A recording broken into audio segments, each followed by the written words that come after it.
If you're enjoying this video, smash that like button, subscribe, and hit the bell. Share it with your friends, and let me know in the comments where you're watching from.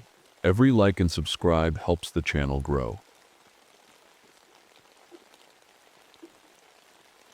My name is Marcus Redfeather, and I've been a ranger at Sequoia National Park for almost 10 years now. People say it's one of the most beautiful places on Earth, and they're right.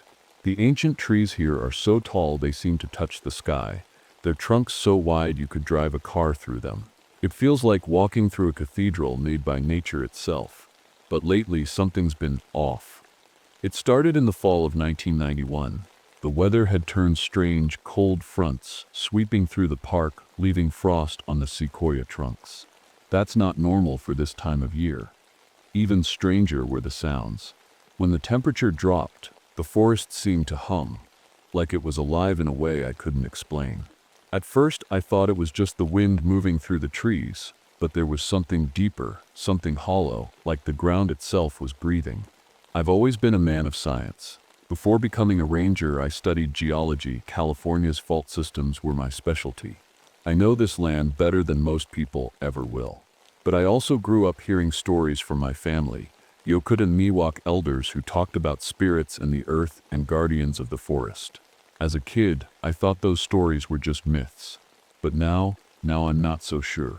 One morning, while surveying seismic activity near one of the older groves, I noticed something strange. The readings on my equipment showed vibrations coming from deep underground. Not earthquakes exactly, but rhythmic pulses that didn't make sense. They seemed to be concentrated under specific trees, almost like something was moving beneath them. I chalked it up to faulty equipment and moved on. But then there were the claw marks.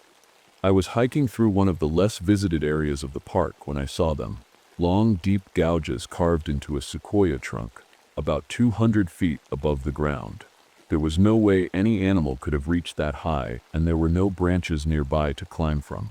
It was as if something had floated up there and slashed at the tree with claws bigger than my hand. That's when I started keeping notes, mapping out these strange occurrences and trying to find patterns. Disappearances had been reported in nearby logging areas outside park boundaries, and they seemed to line up with seismic events here in Sequoia. Something wasn't right. I didn't know it then, but I was standing at the edge of something far bigger than I could have imagined, a mystery that would change everything I thought I knew about this land. I couldn't get those claw marks out of my head. They didn't belong there, not in a place like this. The forest had always been peaceful to me, a safe haven, but now it felt different, like it was holding its breath, waiting for something to happen. The seismic readings kept bothering me too. I decided to go back to the grove where I'd first noticed the strange vibrations. This time I brought better equipment. A ground-penetrating radar that could give me a clearer picture of what was beneath the surface. What I found made my stomach twist. Underneath the grove was a network of tunnels, massive, perfectly round passages that stretched for miles. They weren't natural, not by any stretch of the imagination. The walls were smooth, almost polished, and there were no signs of water erosion or animal activity. It was like something had carved them out deliberately, but what could do that and why? I started hiking deeper into the forest, looking for more clues. That's when I found another tree with claw marks. This one even higher than the last. The gouges were fresh, the bark still splintered and raw. I ran my fingers over them and felt a chill run down my spine. Whatever had done this wasn't just strong, it was huge. As I stood there staring at the marks, the forest seemed to grow quieter around me. No birds, no wind, nothing. Just the faint sound of my own breathing and something else. A low hum, so deep I could feel it in my chest more than hear it. It was coming from the ground. I crouched down and pressed my hand against the earth. The hum grew louder, pulsing like a heartbeat. I couldn't explain it. It felt alive, like the forest itself was trying to tell me something. The next day, I decided to talk to some of the tribal elders in the area. They'd always been kind to me, sharing stories and traditions whenever I asked. But when I told them about the tunnels and claw marks, their faces grew serious. One elder, a woman named Eliza, pulled me aside and spoke in a hushed tone. "You need to be careful," she said. "This land is older than you think, and it has guardians. Guardians? I asked. She nodded slowly. We call them root walkers. They protect the forest, but they don't see things the way we do. If they think you stir a threat, they still stop you. I wanted to dismiss her words as superstition, but something about her tone made me pause. She wasn't trying to scare me. She was warning me. Before I left, she handed me an old eagle bone whistle and told me to keep it with me at all times. It might help, she said simply. That night, as I sat in my cabin going over my notes, I couldn't shake the feeling that something was watching me. The hum from earlier still echoed in my mind, steady and unrelenting. I didn't know it yet, but things were about to get much worse. The next morning, I woke up to frost on my cabin windows. The chill had settled deeper into the forest, and the hum I'd felt the day before seemed stronger now, almost vibrating through the ground as I walked. I couldn't ignore it anymore. Whatever was happening here wasn't just in my head, it was real. I decided to focus on mapping the seismic activity. If I could figure out where the vibrations were strongest, maybe I could find some answers. As I marked points on my map, a pattern started to emerge. The strongest pulses were always near the oldest trees, the ones that had stood for thousands of years. It was like something underground was drawn to them. I remembered what Eliza had said about root walkers, but it still didn't make sense to me. Guardians of the forest? It sounded like something out of a storybook, and yet, the more I thought about it, the more it fit. These tunnels, these claw marks, they weren't random. They were part of something bigger. I decided to visit one of the groves where the vibrations were strongest. As I approached, I felt the hum again, deep and steady, like a heartbeat under my feet. The air was colder here, and the trees seemed taller, their shadows stretching longer than they should have. I took out the eagle bone whistle Eliza had given me and held it in my hand. It felt warm, almost alive, as if it wanted me to use it. I hesitated for a moment before blowing into it softly. The sound that came out wasn't what I expected. It wasn't sharp or piercing, it was low and resonant, like a song meant for the earth itself. As the note faded, the hum beneath me grew louder, vibrating through my boots and into my chest. Then, silence. For a moment, everything stopped. The hum, the wind, even the distant sound of birds. The forest felt frozen in time. And then I saw it. At first, it was just movement. A ripple in the shadows between two massive sequoias, but as I stared, something began to take shape. It was huge, its body blending into the bark and roots around it like camouflage. Its legs looked like twisted branches, its back like polished stone. Antler-like protrusions rose from its head, shifting and rearranging themselves as it moved. I didn't breathe. I didn't move. All I could do was watch as this thing, this root walker, stepped forward from the trees and stared right at me.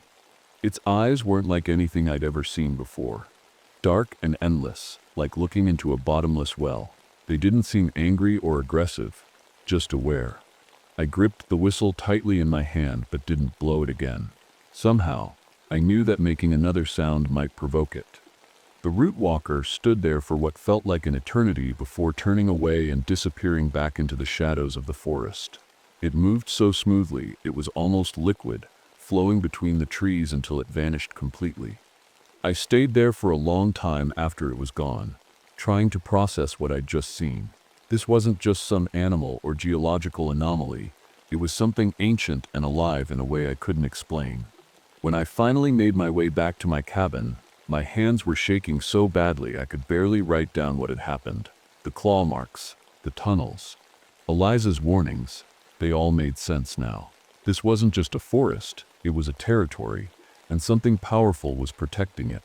But why now? Why had it shown itself to me? And what did it want? I barely slept that night. Every time I closed my eyes, I saw those dark, endless eyes staring back at me. The hum was still there too, faint but constant, like a reminder that the forest wasn't done with me yet. The next day, I tried to focus on my usual ranger duties, checking trails, clearing debris, but my mind kept drifting back to the root walker. I couldn't shake the feeling that it was watching me, waiting for something. And then, as if to confirm my fears, the park radio crackled with an emergency call. "Marcus, We got a situation near the logging site, came the voice of one of the other rangers. A crew member SIP's gone missing. We need backup. I grabbed my gear and drove out to the edge of the park where logging operations had been causing trouble for months. The area felt wrong as soon as I arrived. The trees here were younger, smaller, and the ground was scarred with tire tracks and machinery marks. It was like the land had been wounded. The logging crew was gathered near a massive sequoia at the edge of their site. They looked shaken, their faces pale, and their voices hushed. One of them pointed toward the tree and said, "It took him." "What do you mean it took him?" I asked, trying to keep my voice steady. He pointed again, his hand trembling. Something came out of the tree, grabbed him, and pulled him inside. I stared at him, trying to make sense of what he was saying. Trees don't just swallow people, but then again, nothing about this place had made sense lately. I stepped closer to the sequoia and felt it immediately, the hum stronger than ever. The air around the tree seemed heavier, colder, like it was pressing down on me. The bark was smooth except for a single spot where claw marks had gouged deep into the wood. And then it happened. The ground beneath me trembled, and before I could react, the tree split open with a sound like thunder. From inside came the root walker, its massive form flowing out like water before solidifying in front of us. The loggers screamed and ran in every direction, but I couldn't move. I was frozen in place as it turned its head toward me. Its antlers shifted again, rearranging themselves into a shape that almost looked human. It didn't attack, not yet, but its presence was overwhelming. The hum grew louder until it felt like my whole body was vibrating with it. I couldn't tell if it was warning me or testing me. Then it moved fast and fluid toward one of the fleeing loggers. Before anyone could stop it, one of its branch-like limbs wrapped around him and pulled him back toward the tree. The man's screams echoed through the forest before being swallowed by silence. I gripped the eagle bone whistle in my hand so tightly it hurt. This thing wasn't just protecting the forest, it was punishing anyone who threatened it. When it turned back toward me, I thought I was done for, but instead of attacking, it stopped and stared again, its dark eyes boring into mine like it was searching for something. And then, it disappeared. It flowed back into the tree as quickly as it had come, leaving nothing behind but claw marks and silence. I stood there for what felt like hours before finally forcing myself to move. My hands were shaking so badly, I could barely hold my radio as I called in what had happened. But what could I say? That a living tree monster had swallowed a man whole. No one would believe me, not unless they saw it for themselves. As I drove back to my cabin that night, I realized something terrifying. This wasn't just about logging or seismic activity anymore. Whatever this thing was, this root walker, it wasn't going to stop until we listened to what the forest wanted. The next few days were a blur. The missing logger was officially listed as disappeared, but I knew the truth. I couldn't tell anyone, not the other rangers, not the authorities. They'd think I was crazy, but I couldn't let it go either. Something had to be done before more people got hurt. I spent hours poring over my notes, trying to find a way to stop this thing, or at least understand it. The tunnels, the claw marks, the hum, they all pointed to one thing. The root walker wasn't just a creature. It was part of the forest itself, tied to the land in ways I couldn't fully grasp. And it wasn't going to stop until we stopped pushing too far. I remembered what Eliza had said about the eagle bone whistle and decided to visit her again. When I told her what I'd seen, she didn't look surprised, just sad. "You Sep's seen it now," she said quietly. "That means it's Sep's watching you." "What does it want?" I asked. She shook her head. "It doesn't Sep think like we do. It's Sep's ancient, older than any of us. It protects the forest, but its Sep's been disturbed, corrupted by everything we Sep done to this land." "Can it be stopped?" I asked. She hesitated before answering. "Not stopped, but maybe reasoned with." Reasoned with? The idea sounded impossible, but I didn't have any better options. She handed me a small pouch filled with crushed minerals and herbs, explaining that they were used in old rituals to calm the spirits of the land. "Use this with the whistle," she said. "It might listen." That night, I went back to the grove where I'd first seen the root walker. The hum was stronger than ever, vibrating through the ground like a warning. The air felt heavy, almost suffocating, as if the forest itself was holding its breath. I crouched near one of the ancient sequoias and sprinkled the crushed minerals around its base. Then, with trembling hands, I raised the whistle to my lips and blew. The sound that came out was unlike anything I'd ever heard, a deep, resonant tone that seemed to echo through the entire forest. The hum beneath me grew louder in response, and then silence. For a moment, nothing happened, and then the ground began to shake. The root walker emerged from the shadows again, its massive form flowing between trees like liquid before solidifying in front of me. Its antlers shifted and rearranged themselves as it moved closer, its dark eyes locked on mine. I didn't run. I couldn't. Instead, I blew the whistle again, holding my ground as its presence pressed down on me like a weight. And then something strange happened. The hum changed. It wasn't just noise anymore, it was a voice, deep and ancient, speaking in tones that weren't words but feelings. Somehow, I understood what it was saying. It wasn't stead angry, it was hurt. The logging, the seismic disturbances, the destruction of its home, it had been pushed too far for too long. It wasn't just protecting the forest, it was mourning it. I understand, I said aloud, even though I wasn't set sure if it could hear me. We shall stop. We shall leave this place alone. The root walker stared at me for what felt like an eternity before retreating back into the shadows of the trees. The hum faded with it until there was nothing left but silence. I didn't know if it believed me, or if it would give us another chance, but I knew one thing for sure: this wasn't over. After the encounter, I couldn't shake the feeling that I'd been given a warning, a chance to fix things before it was too late. But how could I convince anyone to stop logging or disturbing the forest without sounding insane? I needed proof, something undeniable that would make people listen. The next morning, I returned to the grove with a team of rangers under the guise of conducting geological surveys. I didn't tell them what I'd seen. I couldn't, but I did show them the tunnels beneath the trees. The radar images were enough to raise eyebrows. "This isn't natural," one of them muttered, staring at the screen. We followed the strongest seismic readings deeper into the forest, and that's when we found it, a cave system hidden beneath one of the oldest sequoias. The entrance was partially collapsed, but we managed to squeeze through, our flashlights cutting through the darkness. Inside, the air was cold and damp, and the walls were covered in strange marking symbols carved into the stone that looked ancient, almost like petroglyphs. My heart stopped when I saw one of them, a handprint identical to the birthmark on my forearm. "What is this place?" one of the rangers asked, his voice echoing in the cavern. I didn't answer. I was too focused on the hum. The same deep vibration I'd felt before, only louder now. It seemed to pulse through the walls, growing stronger as we moved deeper into the cave. And then the ground shook. The root walker emerged from a tunnel ahead of us, its massive form filling the space like a living shadow. The rangers panicked, scrambling for the exit, but I stayed where I was. Somehow, I knew running wouldn't help. I raised the eagle bone whistle to my lips and blew as hard as I could. The sound echoed through the cave, resonating with the hum until it felt like the walls themselves were vibrating.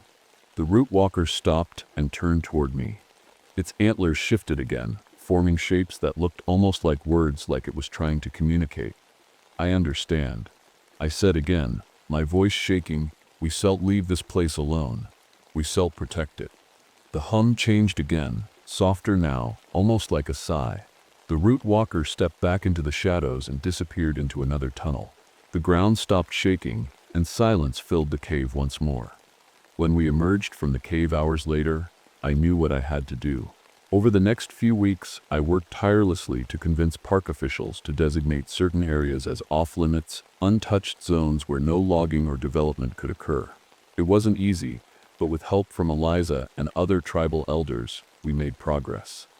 The rituals she had mentioned were revived too, ceremonies held at key locations in the park to honor and calm the spirits of the land.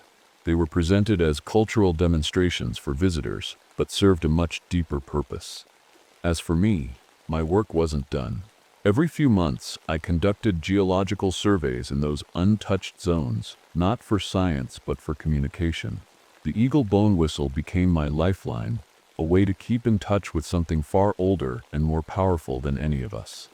The root walker hasn't appeared since that day in the cave, but sometimes when I'm alone in those groves, I feel its presence, a faint hum beneath my feet, or a shadow that moves just out of sight. It's still there, watching and waiting. It's been years since that day in the cave, but I still think about it every time I walk through the forest. The park feels different now, quieter, calmer, like the land is finally starting to heal. The untouched zones we fought for remain protected, and the logging operations near the park boundaries have been scaled back. It's not perfect, but it's a start. The rituals Eliza and the elders revived have become a regular part of the park's schedule.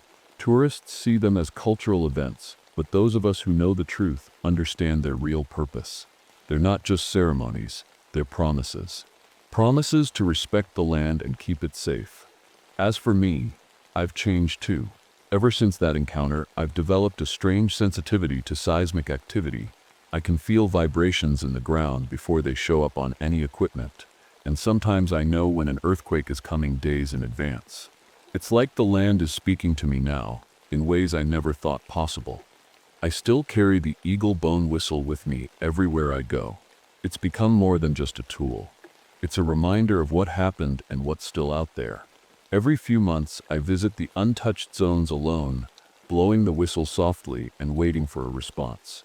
Most of the time, there's nothing but silence. But every now and then, I feel it, the hum beneath my feet, or a shadow that moves where it shouldn't. The root walker hasn't shown itself again, but I know it's still there, watching, waiting. Sometimes I wonder if it remembers me, if it knows that I kept my promise. Maybe that's why it hasn't come back. Or maybe it's just waiting for another warning sign, another reason to rise from the earth and remind us who really owns this land. I don't have all the answers, but one thing is clear. This forest isn't just trees and soil. It's alive in ways we can't fully understand, and it deserves our respect.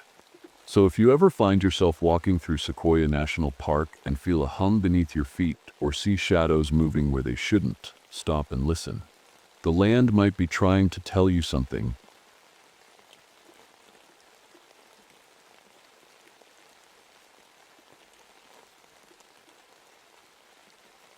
My name is Cassandra Lawson, but everyone calls me Cass.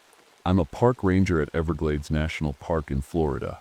It's not exactly where I thought I'd end up when I was younger. I used to work for the CDC as an epidemiologist. That feels like a lifetime ago now.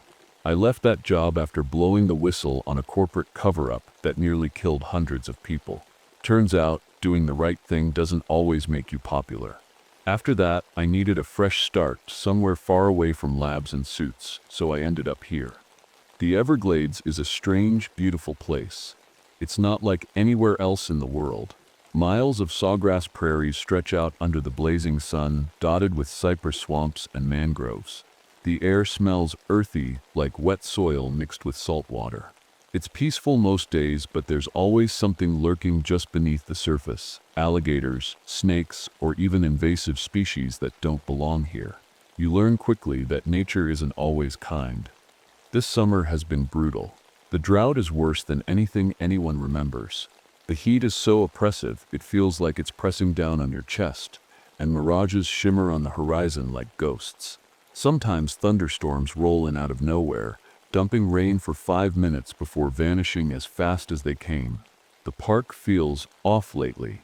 Tourists are still coming in droves, but some of them have gone missing over the past few weeks. That's not unheard of. People get lost out here all the time, but something about these disappearances doesn't sit right with me. I've been spending my days documenting changes in the ecosystem. The drought has brought out strange growth patterns in the plants, clusters of vegetation blooming where they shouldn't be, spreading faster than normal. I've been taking photos and samples to study later with my microbiology kit. It's something I designed myself back when I worked at the CDC. It lets me analyze DNA on the spot, which comes in handy when dealing with invasive species. Yesterday, while hiking through one of the sawgrass prairies near an old airboat trail, I noticed something odd, a patch of plants that didn't look quite right. They were taller than usual, almost unnaturally green despite the drought. When I stepped closer to take a picture, I swear I saw them move, not like swaying in the wind, but shifting as if they were alive and watching me. I shook it off as my imagination playing tricks on me and kept walking. But now I'm not so sure it was just my mind. The next morning, I decided to head back to the area where I'd seen the strange plants. Something about them kept nagging at me, like an itch I couldn't scratch. I packed my gear, my camera, my microbiology kit, and plenty of water, and set off early, before the heat became unbearable. The air was heavy, even in the morning, the kind of heat that makes it hard to breathe. As I walked through the sawgrass, everything felt too quiet. Normally, you'd hear birds chirping or the distant croak of a frog, but today there was nothing. Just the sound of my boots crunching on the dry ground. After about an hour of hiking, I spotted something up ahead, a glint of metal shining in the sun. When I got closer, I realized it was an airboat. It looked abandoned, sitting half sunk in the mud like it had been there for days. That wasn't unusual. People sometimes left their boats behind when they broke down, but what was unusual were the plants growing all over it. The vegetation looked like regular swamp grass at first glance, but as I leaned in for a closer look, I noticed something strange. The leaves were thicker than they should have been, almost fleshy, and they had this glossy sheen that reminded me of wet skin. They were wrapped around the boat like they were holding it in place. I pulled out my camera and snapped a few pictures before taking a sample with my gloves on. The moment I cut a piece off, I swear I felt the plant twitch in my hand. It startled me so much that I nearly dropped it. "Calm down, Cass," I muttered to myself. "It's just a plant." I placed the sample into a sterile container and grabbed my microbiology kit to run a quick test. The results didn't make any sense. The DNA wasn't just plant, it had traces of animal DNA mixed in. That shouldn't be possible. Plants and animals don't share DNA like that. I stared at the screen for a long time, trying to figure out what could have caused this. Maybe it was contamination from nearby toxic waste dumping. There had been rumors about illegal dumping in the area for years, but nothing had ever been proven. As I packed up my gear and got ready to leave, something else caught my eye, a trail of footprints leading away from the boat. They were faint, but fresh enough that they couldn't have been more than a day old. Whoever had been here must have left in a hurry because their steps were uneven, like they were stumbling or running. I decided to follow them. The trail led me deeper into the wetlands, where the ground became softer and harder to navigate. The plants around me started to look wrong again. They were taller here and clustered together in ways that didn't feel natural. Some of them even seemed to pulse slightly, like they were breathing. I stopped for a moment to catch my breath and take another picture when I noticed something strange on one of the leaves nearby. Tiny droplets of liquid that looked like dew but smelled sweet, almost like honey. My instincts told me not to touch it. That's when I heard it, a faint rustling sound behind me. I froze, every muscle in my body tensing up. Slowly, I turned around expecting to see an animal or maybe another person, but there was nothing there, just more plants swaying gently in the still air. It felt like they were watching me. I didn't want to stick around any longer than I had to.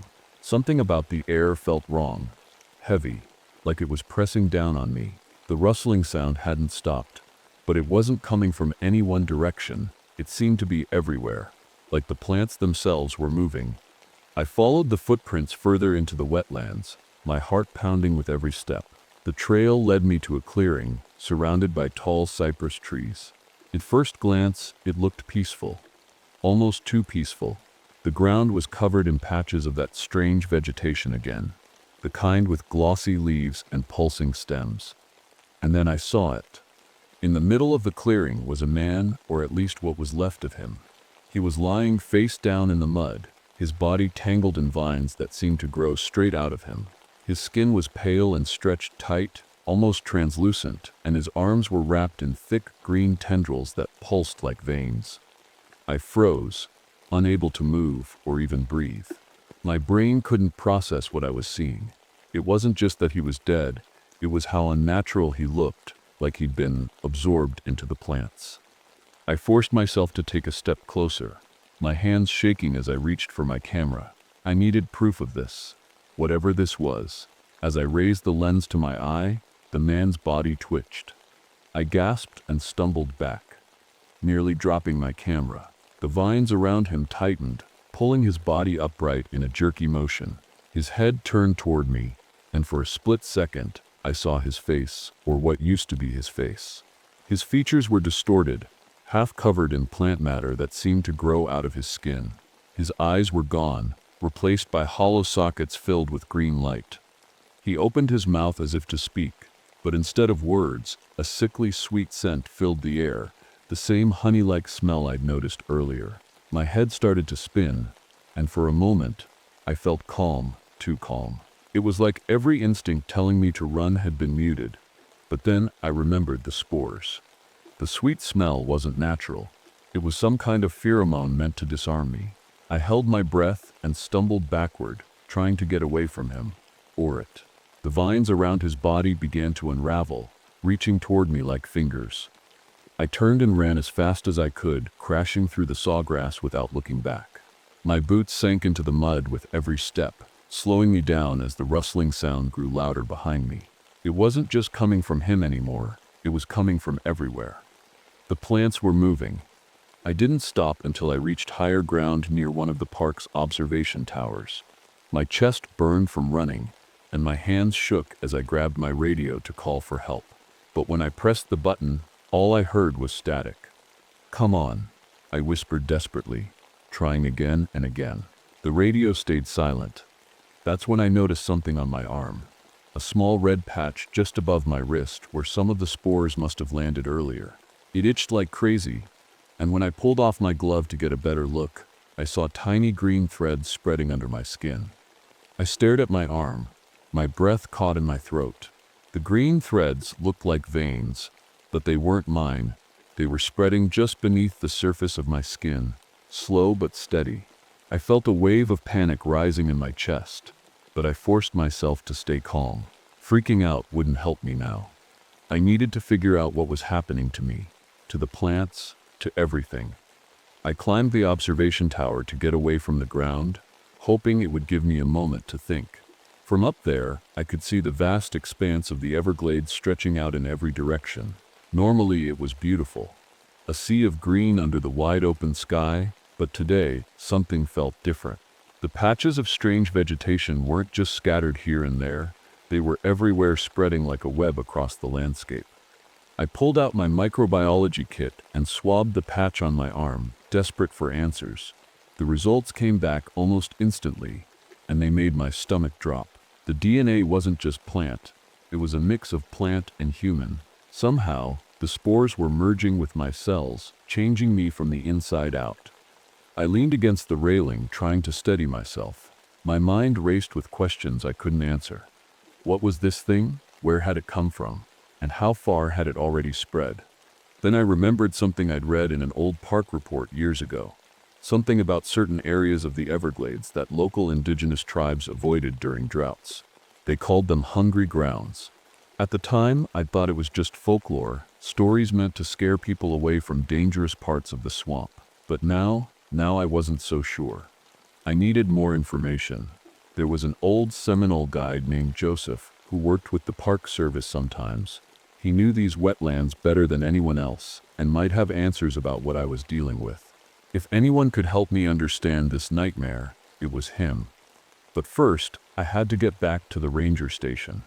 Climbing down from the tower was harder than going up. My legs felt weak, and my arm throbbed where the green threads had spread further. Every step felt like a battle against whatever was growing inside me. When I finally reached my truck parked near one of the trails, I noticed something strange. The tires were covered in that same glossy plant growth I'd seen earlier. It hadn't been there when I left it this morning. I grabbed a machete from the back and hacked at the vines until they fell away, revealing deep scratches in the metal underneath. Whatever this thing was, it wasn't just growing, it was thinking. It knew how to trap me here. I drove back to the station as fast as I could without getting stuck in the mud. When I got there, Joseph was waiting for me on the porch, like he'd known I'd come looking for him. "You've seen it," he said before I could even open my mouth. I nodded, too shaken to say much. Joseph sighed and motioned for me to sit down. We call it Sut the hunger bloom, SIP. It's been here longer than any of us, longer than this land itself. It sleeps most years, but when conditions are right, droughts like this one, it wakes up. What is it? I asked, my voice barely above a whisper. It sets not just one thing, he said slowly. It sets a colony, a living network that stretches across miles of wetlands. It feeds on anything it can catch, animals, people, even plants, and takes pieces of them into itself. I showed him my arm and asked if there was a way to stop it. Joseph frowned deeply, but didn't look surprised. You're lucky you caught it early, he said grimly. Once it takes root inside you, well, let's just say most don't make it. He handed me a small pouch filled with crushed herbs and bark. This one's set to cure you, he said, but it might slow it down long enough for you to figure out what to do next. What about stopping it? I asked desperately. Joseph shook his head. You can stop something like this, not completely, but if you can find its heart, the place where it sits strongest, you might be able to weaken it enough to keep it from spreading. His words sent a chill through me. The idea of going deeper into those wetlands to find whatever was at the center of this thing was terrifying. But what choice did I have? If this thing kept growing unchecked, there wouldn't be an Everglades left, or anything else for that matter. I didn't sleep that night. How could I? Every time I closed my eyes, I saw the man in the clearing, his body twisted and consumed by vines. I felt the green threads crawling under my skin, spreading slowly but surely. Joseph's herbs helped dull the itching, but they couldn't stop the inevitable. If I didn't act soon, I'd end up just like him. By dawn, I had made up my mind. I was going to find the heart of this thing, the place where it was strongest, and stop it. It was a crazy plan, but there wasn't another option. If I didn't try, the hunger bloom would keep spreading until it consumed everything. I packed my gear carefully, my camera, my machete, Joseph's herbs, and a portable speaker loaded with sound frequencies that I hoped would disrupt the organism. Joseph had told me that certain vibrations could weaken it during its reproductive cycle, though he wasn't sure how effective they'd be. It was a long shot, but it was better than nothing. The journey into the wetlands felt different this time. The air was heavier, thicker, with that sickly, sweet smell that made my head spin. The vegetation around me seemed alive, not just swaying in the breeze, but shifting toward me as I walked. Every step felt like a test of courage. After hours of hiking, I reached an area Joseph had warned me about, a part of the wetlands so remote that even experienced guides avoided it. The plants here were taller than anywhere else, their stems thick and glossy like polished wood. The ground was soft and spongy underfoot, covered in patches of moss that pulsed faintly. And then I saw it. At the center of the clearing was a massive cluster of vines and roots tangled together into a shape that almost looked human, like a giant figure crouched in the mud. Its surface shimmered with droplets of liquid that glowed faintly in the dim light. This had to be the heart of the hunger bloom. I took a step closer, my hands shaking as I reached for my camera. But before I could take a picture, the figure moved. It wasn't fast, more like a slow ripple spreading through its body, but it was enough to make me freeze in place. The vines began to unravel, stretching out toward me like fingers. The sweet scent grew stronger, and for a moment I felt calm again. Too calm. I knew what it was doing. It wanted me to let my guard down, to trust it enough to step closer, but I wasn't going to fall for that. I grabbed the speaker from my bag and turned it on, blasting the sound frequencies Joseph had given me. The effect was immediate. The figure recoiled, its vines snapping back like whips as a high-pitched hum filled the air. But it wasn't set enough to stop it. The ground beneath me began to shake as more vines erupted from the mud, reaching for me from every direction. One of them wrapped around my leg before I could react, pulling me down into the muck. I fought back with everything I had, swinging my machete wildly as I tried to free myself. The blade cut through the vine easily enough, but more kept coming, dozens of them, all moving with purpose. That's when I realized what I had to do. If this thing was connected across miles of wetlands like Joseph said, then disrupting its heart might not be enough. I needed to get inside its network to understand how it worked from within. It was a terrible idea, maybe even suicidal, but there wasn't another choice. I grabbed one of Joseph's herbs and crushed it against my arm where the green threads had spread further. The pain was sharp and immediate as the plant reacted violently to the herb's chemicals, but instead of pulling away, I let it happen. I let myself become part of its network. The world around me shifted instantly. I wasn't standing in the clearing anymore. I was somewhere else. Somewhere vast and endless memories flooded into my mind. Not mine, but those of countless others who had been consumed by this thing over centuries. Their voices echoed in my head, pleading for release or whispering secrets about its nature. The hunger bloom wasn't just alive, it was intelligent. It didn't just feed on people. It absorbed their thoughts and emotions too, using them to grow stronger and smarter over time. Through sheer force of will, I focused on one thought, disrupting its reproductive cycle before it could spread further. Using what little control I had left over my own body, I activated the speaker again and blasted the sound frequencies directly into its network. The effect was catastrophic. The vines around me writhed violently as parts of its body began to collapse inward like a dying star. The memories in my head faded one by one until there was nothing left but silence. When I woke up hours later, the clearing was empty except for patches of dead vegetation scattered across the ground. My arm still burned where the green threads had been, but they were gone now, replaced by scars that glowed faintly in the sunlight. When I finally made it back to the ranger station, I felt like a different person. My body was exhausted, my mind foggy, but I was alive. Somehow I had survived. The hunger bloom was weakened, at least for now. But I knew deep down that it wasn't gone. Something like that doesn't just disappear. Joseph was waiting for me on the porch, his expression grim but relieved when he saw me. "You did it," he said quietly, though his tone carried more caution than celebration. I nodded, too tired to say much. "Its sets hurt," I managed to say, "but its set's not dead." He didn't seem surprised. "It never really dies," he said. "It just sleeps until the conditions are right again." I showed him my arm, where the scars glowed faintly under the sunlight like tiny veins of green light. Joseph studied them with a mix of curiosity and concern.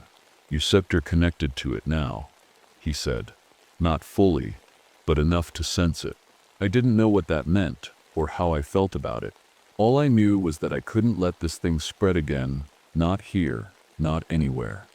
Over the next few weeks, I worked with Joseph and the other rangers to create a containment protocol disguised as invasive species management. We marked certain areas of the park as research exclusion zones and came up with elaborate cover stories to keep tourists away.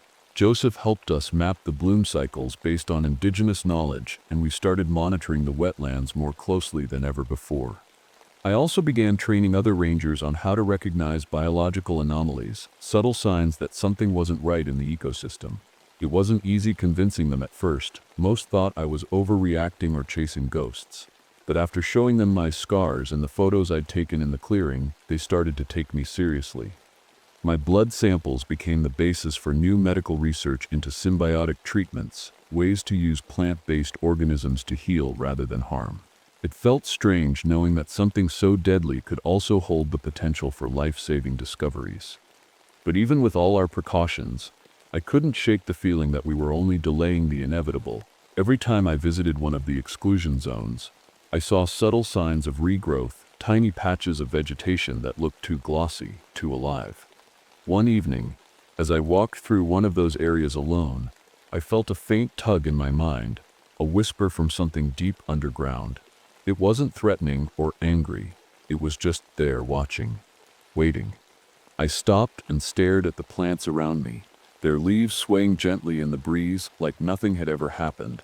For a moment, I wondered if they were aware of me, if they remembered what I had done. I took a deep breath and turned away, heading back toward my truck as the sun dipped below the horizon.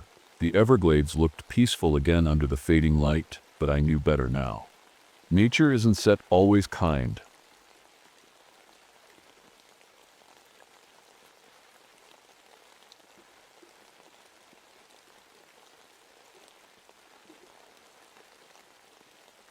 My name is Elijah Winters. I'm a park ranger in Shenandoah National Park, Virginia. I've been walking these trails for over 20 years, and before that I grew up in these mountains. This land is in my blood, every tree, every rock, every twist and turn of the trails. My family lived here for generations before we were forced out when they turned the area into a national park back in the 1930s. I took this job to protect the land that was once ours, but I'll admit, there's more to it than that. These mountains hold stories, some you'd never believe unless you've seen them yourself. And me, I've seen things I wish I hadn't. It was the summer of 1967, during what folks called the Summer of Love. People were flocking to nature to escape the chaos of the world, Vietnam War protests, civil rights struggles, all of it. The park was busier than usual with hikers and backpackers looking for peace.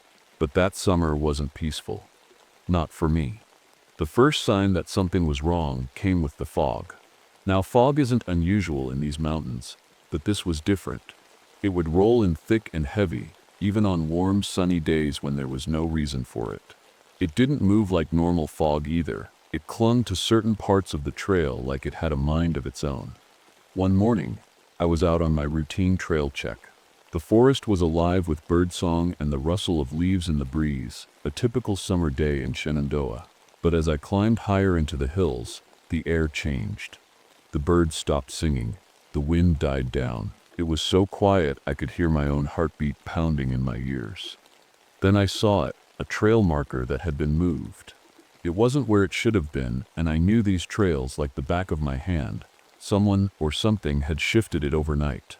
At first I thought maybe a hiker had done it by mistake or as a prank, but deep down it didn't feel right. I pulled out my grandfather's old compass, a beautiful thing he carved by hand, and checked my bearings. That's when I noticed something strange. The needle wasn't pointing north anymore. It spun slowly in circles, like it couldn't decide which way to go.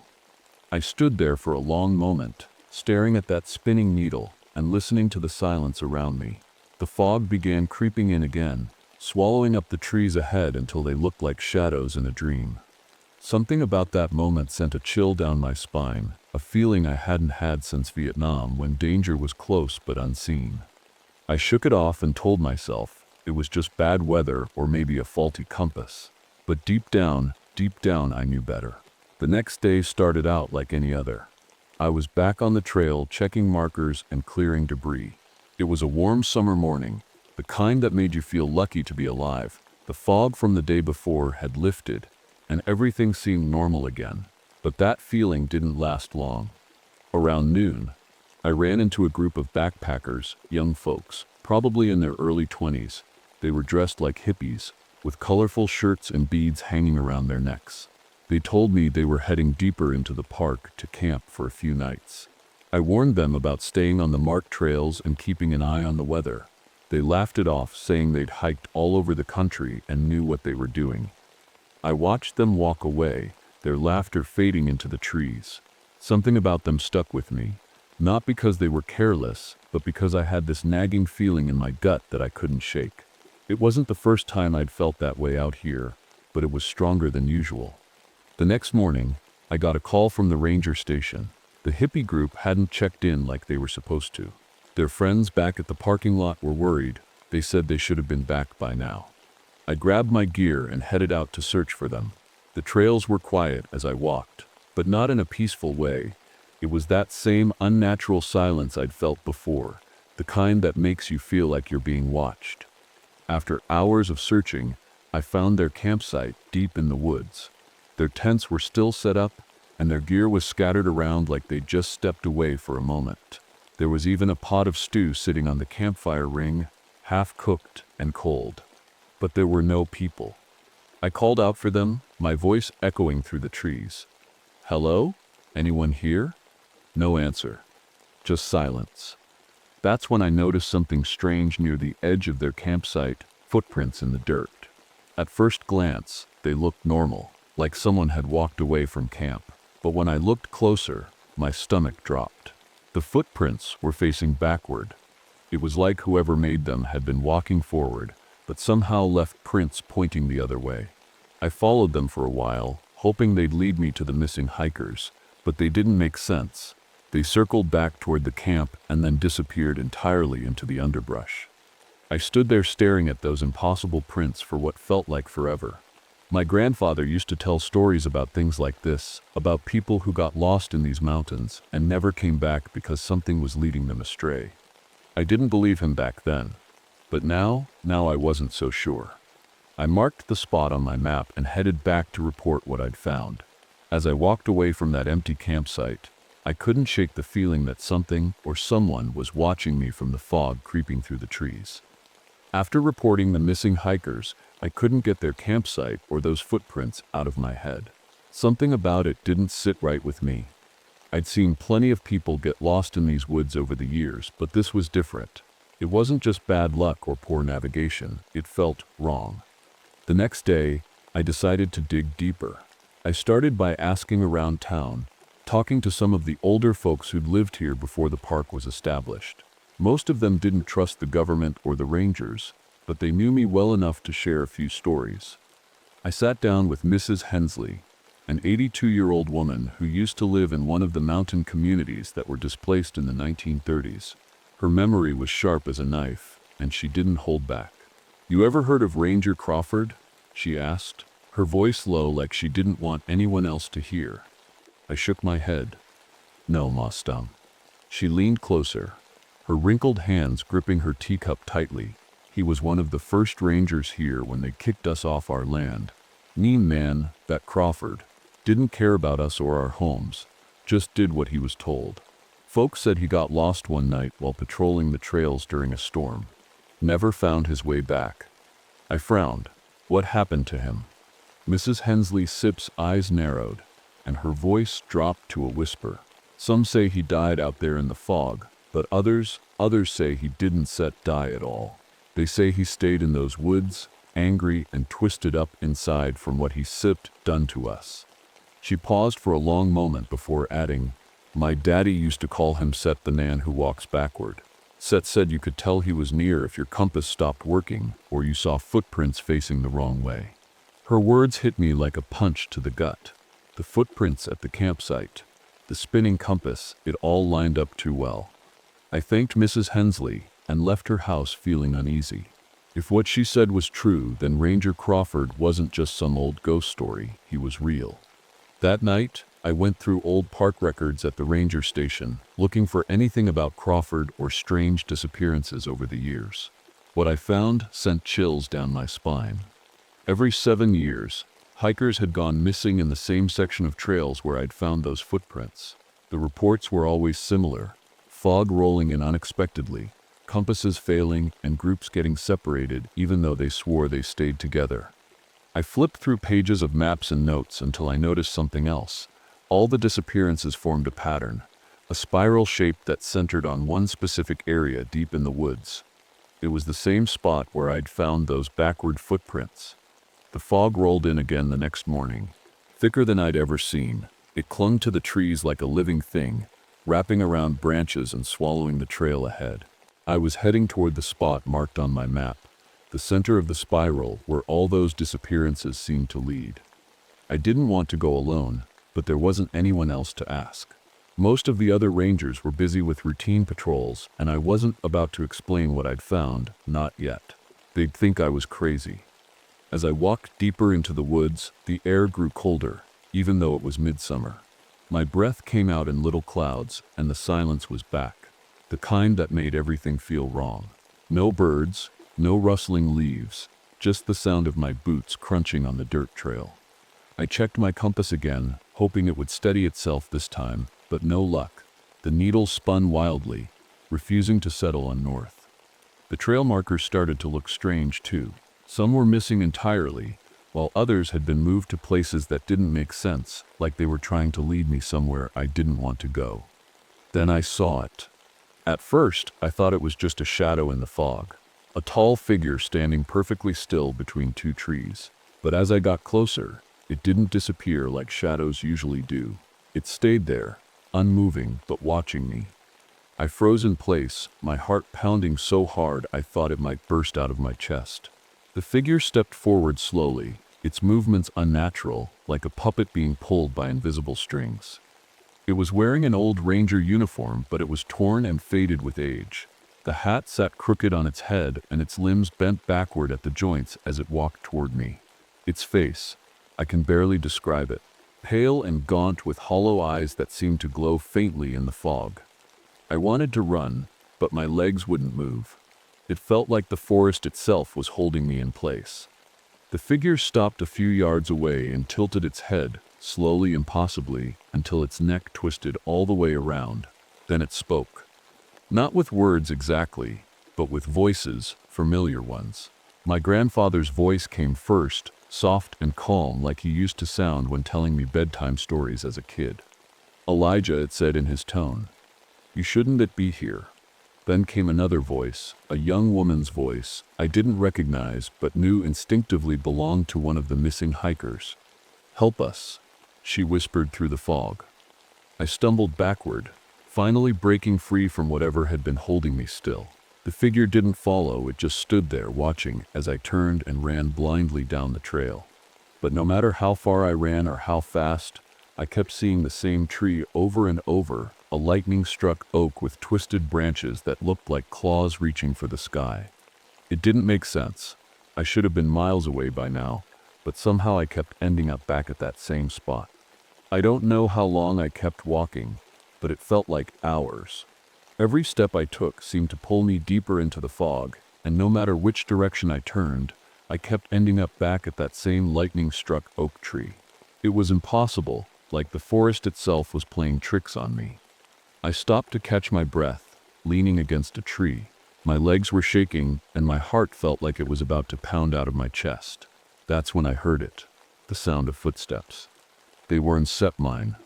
At first, they were faint, like someone was walking far behind me, but then they got louder, closer, until it sounded like whoever or whatever it was just a few feet away. I spun around, shining my flashlight into the fog, but there was nothing there, just trees and shadows. "Hello?" I called out, my voice trembling despite my best effort to stay calm. "Is someone there?" No answer, just silence. Then the footsteps started again, this time circling around me. They weren't fast or hurried. They were slow and deliberate, like whoever was making them wanted me to know they were there. I gripped my flashlight tighter and started walking again, faster this time. My instincts screamed at me to run, but I knew better than to panic in the woods. Running would only make things worse. As I moved forward, the fog seemed to thicken around me, swallowing up the trail ahead. The air felt heavy, almost suffocating, and every breath I took felt harder than the last. That's when I saw it, a clearing up ahead. For a moment, relief washed over me. Maybe I'd finally found a way out of this nightmare. But as I stepped into the clearing, my stomach dropped. The ground was littered with bones, human bones arranged in a spiral pattern that stretched across the entire space. Skulls stared up at me from the dirt, their empty eye sockets seeming to follow me as I moved. In the center of the spiral was something even worse. A pile of belongings, backpacks, boots, torn clothing, all covered in dirt and moss like they'd been there for years. I recognized one of the backpacks immediately. It belonged to one of the missing hikers. My hands shook as I reached for my radio to call for help, but when I pressed the button, all I got was static. The signal was dead. Then I heard it again. The footsteps, but this time they weren't behind me. They were coming from all around me. I turned in circles, trying to figure out where they were coming from, but the fog made it impossible to see more than a few feet ahead. My flashlight flickered and then went out completely, plunging me into darkness. And that's when I saw him. The crooked man stepped out of the fog like he'd been waiting for me all along. His impossibly tall frame loomed over the clearing, his backward-bending limbs moving with an unnatural grace as he walked toward me. His head twisted slowly around until it faced me directly, those glowing hollow eyes locking onto mine. I froze in place as he raised one long arm and pointed at the spiral of bones on the ground. It wasn't just a trap, it was a warning. I stood there frozen, staring at the crooked man as he pointed toward the spiral of bones. My mind screamed at me to move, to run, to do anything, but my body wouldn't listen. It was like the air around me had turned solid, trapping me in place. The fog thickened even more, swallowing up the edges of the clearing until it felt like I was the only person left in the world. The crooked man tilted his head again, slowly, unnaturally, and then he started walking toward me. His footsteps didn't make a sound anymore. He moved like a shadow, gliding over the ground without disturbing the dirt or leaves beneath him. The closer he got, the colder the air became. My breath came out in shaky clouds, and I could feel my heartbeat slowing down, like he was draining the life out of me just by being near. I don't know what made me remember it. Maybe it was desperation or some deep instinct, but my grandfather's voice came back to me in that moment. I could hear him singing one of those old Appalachian folk songs he used to hum while carving wood on the porch. "Keep your feet on the ground and your eyes on the sky." The words echoed in my head, and suddenly I knew what I had to do. I opened my mouth and started singing, not well, not loudly, but enough to break through the silence that surrounded me. "Keep your feet on the ground and your eyes on the sky." The crooked man stopped in his tracks. His head twisted sharply toward me, and for a moment I thought he was going to lunge forward. But instead he stumbled just slightly, like he'd been caught off guard. I kept singing, louder this time. My voice cracked and wavered, but I didn't stop. "Keep your feet on the ground and your eyes on the sky." The fog around me started to shift, swirling like it was being pulled away by some unseen force. The crooked man's movements grew jerky and uneven, his limbs twitching as if he was trying to fight against whatever was happening. I reached into my pocket and pulled out my lighter, the one I always carried for emergencies, and flicked it on. The tiny flame felt like a lifeline in that moment, a reminder that I wasn't completely powerless. I grabbed a handful of dry leaves from the ground and set them alight. The fire spread quickly, crackling and snapping as it climbed up a nearby bush. The heat pushed back against the cold air around me, and for the first time in hours, or maybe days, I felt like I could breathe again. The crooked man let out a sound, a horrible, guttural noise that didn't belong to anything human. He staggered backward as the fire grew brighter, his glowing eyes flickering like dying embers. I didn't wait to see what would happen next.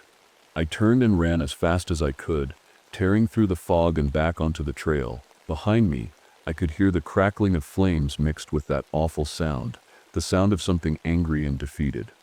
Eventually, I reached a stream, a narrow ribbon of running water cutting through the forest. Without thinking twice, I splashed across it, soaking my boots, but putting distance between myself and whatever was behind me. The fog didn't follow me across the water. It stayed on the other side of the stream, swirling angrily but unable to cross. I kept running until I saw sunlight breaking through the trees ahead, a sight that felt like pure salvation after everything I'd been through. I don't remember much about how I made it back to the ranger station. My legs felt like they were moving on autopilot, carrying me away from the woods and towards safety.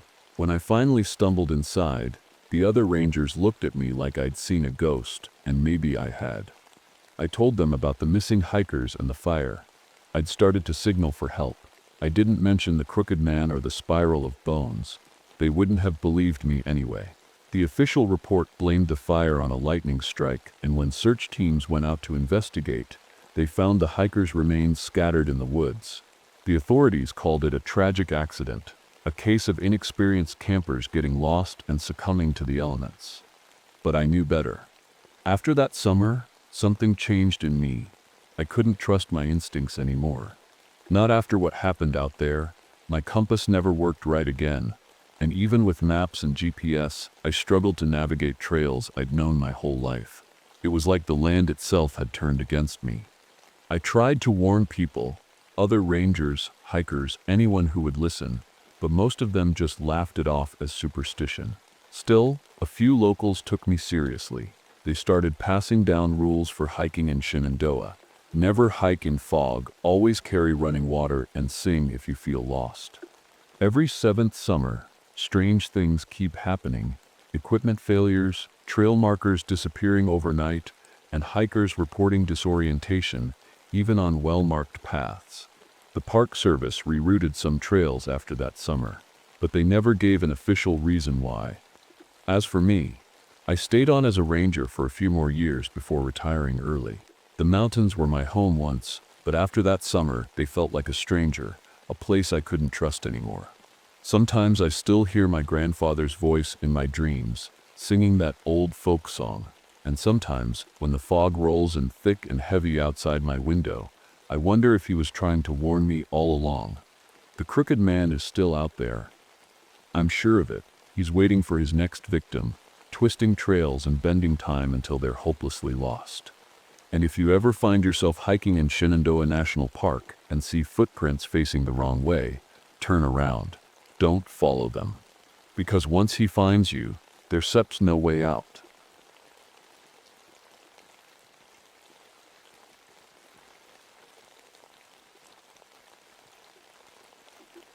My name is Vincent Holloway. I'm a ranger at Mammoth Cave National Park in Kentucky, home to the longest cave system in the world. It's beautiful, sure, but it's also a place that can swallow you whole if you're not careful. I've spent years down here mapping tunnels, studying formations, and making sure tourists don't wander off and get themselves lost. But no matter how familiar I've gotten with these caves, there's always been something about them that feels off, like they're alive somehow. Watching. Waiting. It was the fall of 1972 when everything changed. The air was different that season, heavier, like it was being pulled into the earth itself. Scientists said it had something to do with barometric pressure fluctuations, but I wasn't so sure. The caves felt restless, like they were hiding a secret too big to keep buried. I'd been assigned to lead a small team into an unexplored section of the cave system. It was supposed to be routine, just another day of mapping and documenting, but from the moment we stepped into that untouched darkness, I knew we didn't belong there. The air was colder than it should have been, and every sound seemed to echo forever, like the cave was trying to memorize us. There were 5 of us on the team. Me, 2 junior rangers fresh out of training, a geologist named Dr. Elaine Carter, and a volunteer spelunker named Tom, who'd been exploring caves longer than I'd been alive. We were equipped with the best gear NASA could provide, sonar mapping devices, night vision cameras, and enough supplies to last us a week underground. But none of that could prepare us for what we were about to find. As we moved deeper into the cave, the tourist-friendly pathways gave way to untouched chambers filled with ancient formations that hadn't seen light in thousands of years. The walls sparkled with minerals, and the floor was littered with strange patterns of rocks that looked almost deliberate, like someone or something had arranged them. At first, we chalked it up to natural formations, or maybe even an old Native American site. But then we found the bodies. They weren't fresh, not by a long shot, but they were perfectly preserved. Skin stretched tight over bones, clothes still intact despite the centuries, and their eyes were missing. Every single one of them. We should have turned back right then and there. Every instinct in my body screamed at me to get out while we still could, but curiosity is a dangerous thing, and we pressed on. We kept moving deeper into the cave, but something didn't feel right. The air was getting colder, and it felt heavier, like it was pressing down on us. Every step we took seemed louder than it should have been, the echoes bouncing back at us from directions that didn't make sense. It was like the cave was playing tricks on us. Tom, the volunteer spelunker, was leading the way when he stopped suddenly. "Do you hear that?" he asked, shining his flashlight into the darkness ahead. We all froze, listening. At first I didn't hear anything, but then there it was, a faint sound like a whisper carried on the wind. But we were miles underground. There shouldn't have been any wind. Probably just the air moving through the tunnels, Dr. Carter said, trying to sound calm, but I could see the worry in her eyes. She wasn't buying her own explanation. We reached a chamber that was bigger than anything I'd ever seen before. The ceiling stretched so high that our flashlights couldn't reach it, and the walls were covered in strange claw-like marks. They weren't random scratches, they were deliberate, almost like writing, but no one could figure out what they meant. "Look at this," one of the junior rangers, Mike, said as he pointed to the ground. There were more bodies, older this time, dressed in clothes that looked like they were from centuries ago. They were arranged in a circle, their hands stretched toward the center as if they had been reaching for something. I bent down to get a closer look and noticed something strange about their skin. It wasn't decayed like you'd expect. It was thin and translucent, almost like paper. I could see faint shadows beneath it, shapes that didn't look human. What could have done this? Mike asked quietly. I didn't instead have an answer for him. None of us did. As we moved further into the chamber, I noticed something else. There were no signs of animals anywhere. No bats, no insects, nothing alive except us. That's when I started to feel it. The sensation of being watched. It wasn't just paranoia, it was real. I could feel eyes on me even though there was nothing there. And then it happened. One of the junior rangers, Sarah, wandered off to check out a narrow passage on her own. We called out to her when we realized she wasn't with us anymore, but she didn't respond. I felt panic rising in my chest as we searched for her in the darkness. Finally, she came back, but something was wrong. She looked pale and distant, like she wasn't fully there. Where did you go? I asked her, trying to keep my voice steady. I don't know, she said softly. I think I heard someone calling me. Calling you? Dr. Carter asked sharply. Sarah nodded, but wouldn't say anything else. Sarah's strange behavior put everyone on edge. She kept rubbing her arms like she was cold, even though the rest of us felt fine. Her eyes darted around the cave like she was looking for something or someone that wasn't there. I wanted to ask her more, but something told me it wasn't the right time. We needed to stay focused. Dr. Carter suggested we take a break to regroup, so we set up a small camp in one of the larger chambers. As we sat there, I couldn't shake the feeling that something was wrong. The cave was too quiet. Normally you'd hear the faint sound of dripping water or the rustle of bats in the distance, but here nothing, just silence. While the others rested, I pulled out my prototype sonar mapping device and started scanning the area. The device was supposed to create a 3D map of the cave using sound waves, but when I looked at the screen, I saw something that didn't make sense. There were tunnels showing up on the map that shouldn't have been there, tunnels that seemed to twist and overlap in impossible ways. What's wrong? Tom asked, noticing my expression. I showed him the screen. These readings don't make sense, I said. It states like the cave is changing. Tom frowned, but didn't say anything. Dr. Carter joined us and took a look at the map. Maybe it's a glitch, she said, but her voice lacked conviction. As we talked, Sarah suddenly stood up and started walking toward one of the dark passages without saying a word. Sarah. I called out, rushing after her. Where are you going? She stopped and turned to look at me, her face pale and blank. I think they're waiting for us, she said softly. Who's waiting? I asked, trying to keep my voice calm. She didn't answer. We decided to stick together from that point on. No more wandering off alone, but the damage had already been done. The tension in the group was palpable, and every shadow seemed to stretch farther than it should have. Later that night, or what we thought was night, it's hard to tell time underground. I found an old journal tucked into a crack in one of the walls. The pages were brittle with age, but I could still make out some of the writing. It was dated 1786 and described an expedition into Mammoth Cave led by a man named Silas Whitaker. The journal talked about strange sounds and claw marks in the rock, just like what we've seen. It mentioned people disappearing without a trace and whispers coming from deep within the earth. The last entry sent chills down my spine. They are not human anymore. I showed the journal to Dr. Carter, who read it silently before handing it back to me with trembling hands. We need to leave, she said firmly. But it was already too late. We packed up quickly after Dr. Carter said we should leave. No one argued. Even Tom, who was usually the bravest of us, looked shaken. But as we started heading back toward the main tunnels, the cave seemed different. Passages we'd just walked through hours ago were narrower now, almost like the walls had shifted. The air felt wrong too, thicker, harder to breathe. And that whispering sound we'd heard earlier, it was louder now. It wasn't coming from one direction anymore. It was all around us, echoing off the walls like it was alive. Keep moving, I said, trying to sound confident for the team's sake. But inside, I was terrified. We hadn't gone far when Sarah stopped again. She was staring at something in the distance, her flashlight pointed at a cluster of stalagmites.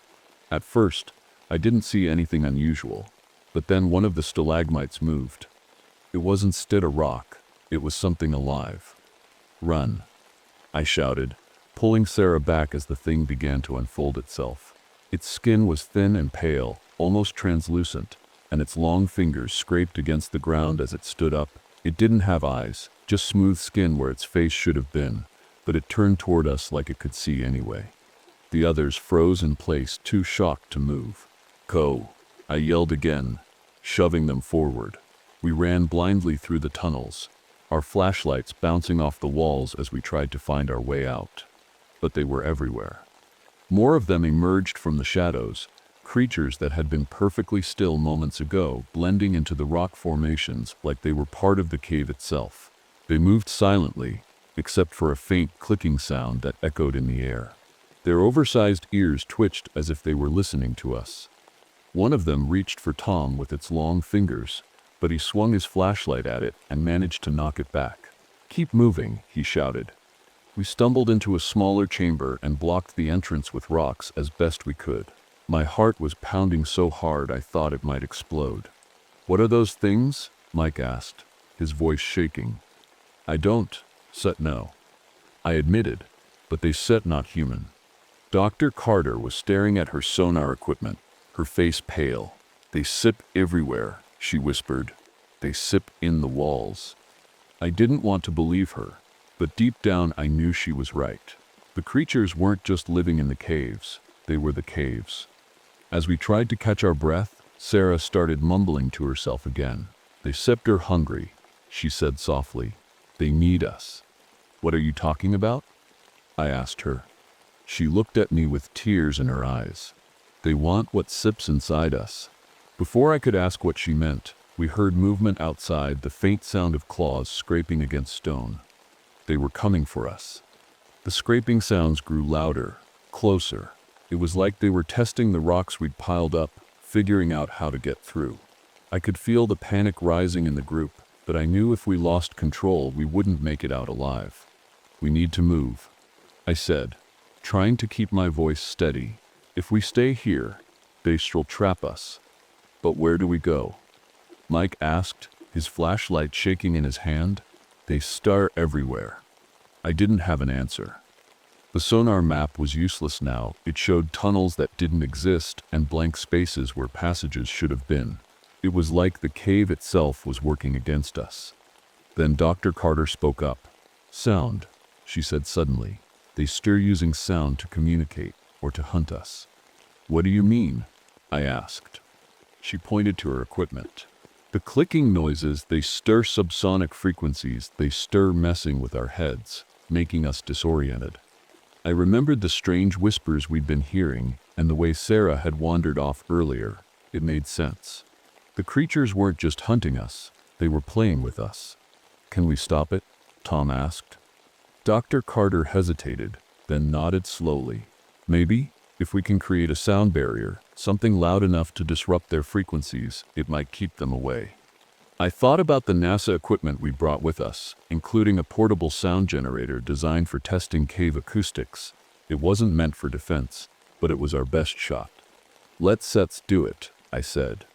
We grabbed a generator from our gear and set it up in the center of the chamber.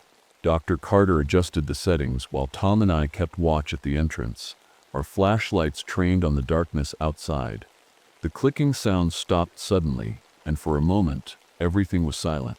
Then one of the creatures appeared in the doorway, its elongated fingers reaching for us.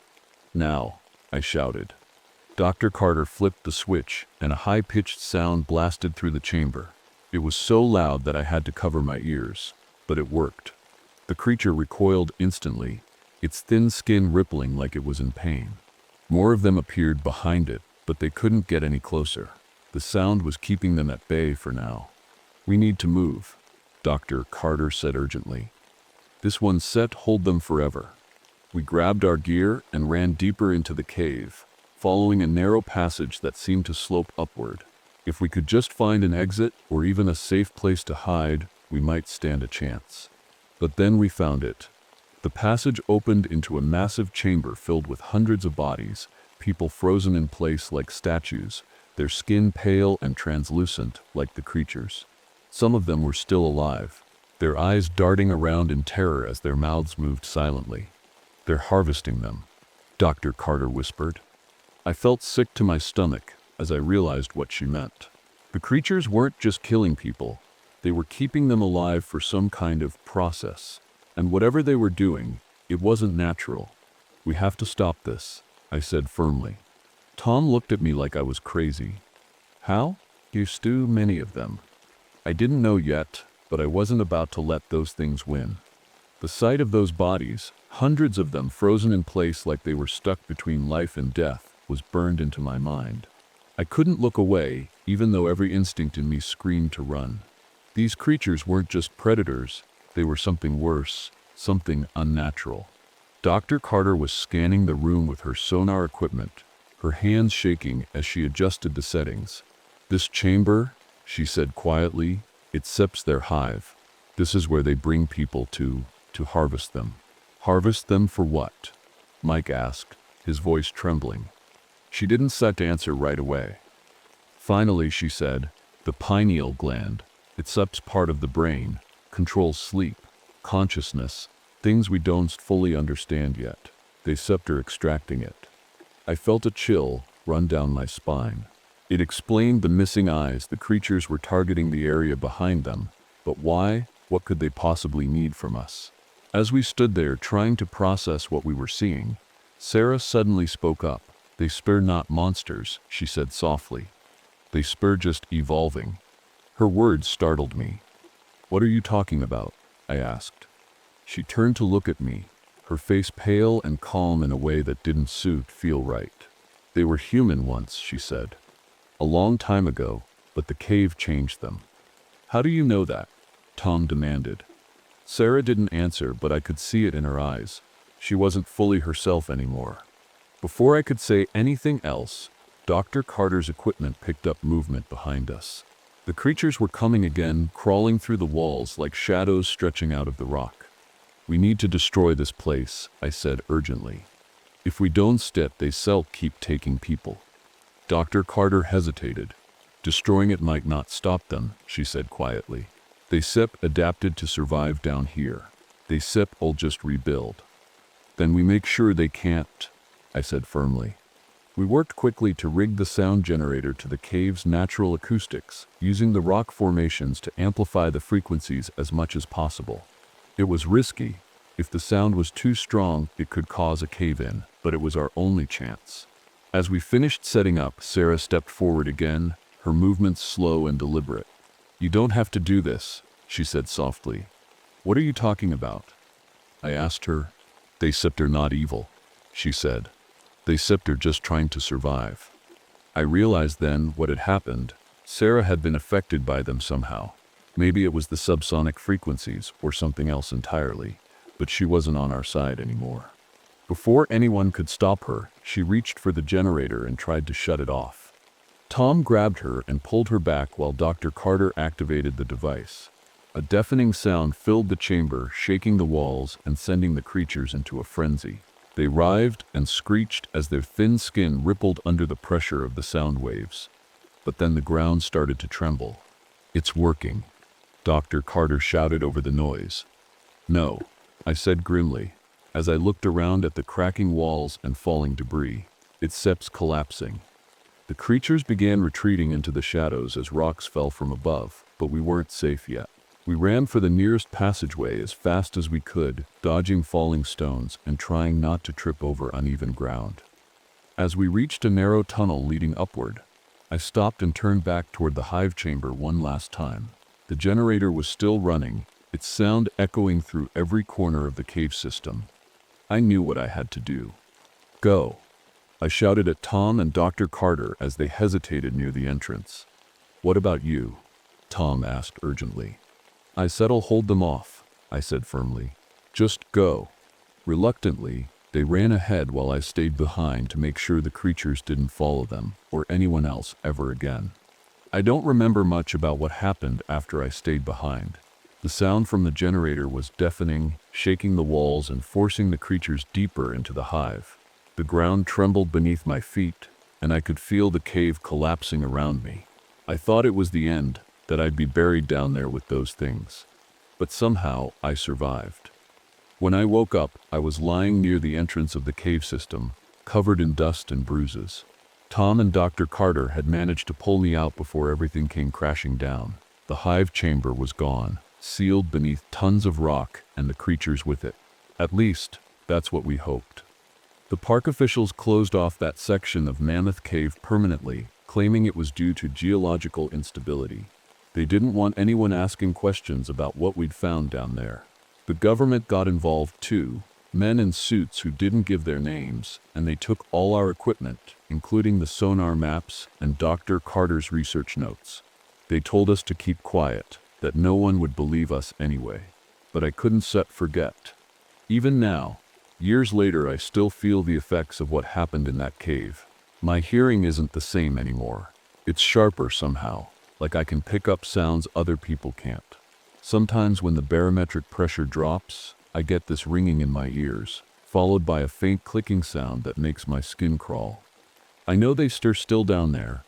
I've spent the years since training other rangers to recognize the signs, strange echoes, claw marks in the rock, missing tourists who seem to vanish without a trace. Most of them think I'm crazy, but some listen, some understand.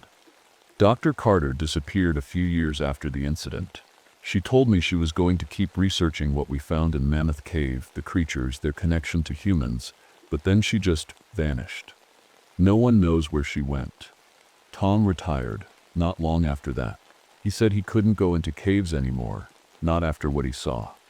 I don't blame him. As for Sarah, she didn't make it out of the cave alive, but sometimes, when I am alone in the dark, I swear I can hear her voice whispering to me, "They are not evil, they are just trying to survive." I try not to think about it too much. The caves are sealed now, but that doesn't mean we're safe. Mammoth Cave is just one part of a much larger system, a network of tunnels that stretches across the country and maybe even farther than that. If those creatures survived, and I think they did, they'll find another way out eventually. And when they do, we still be waiting.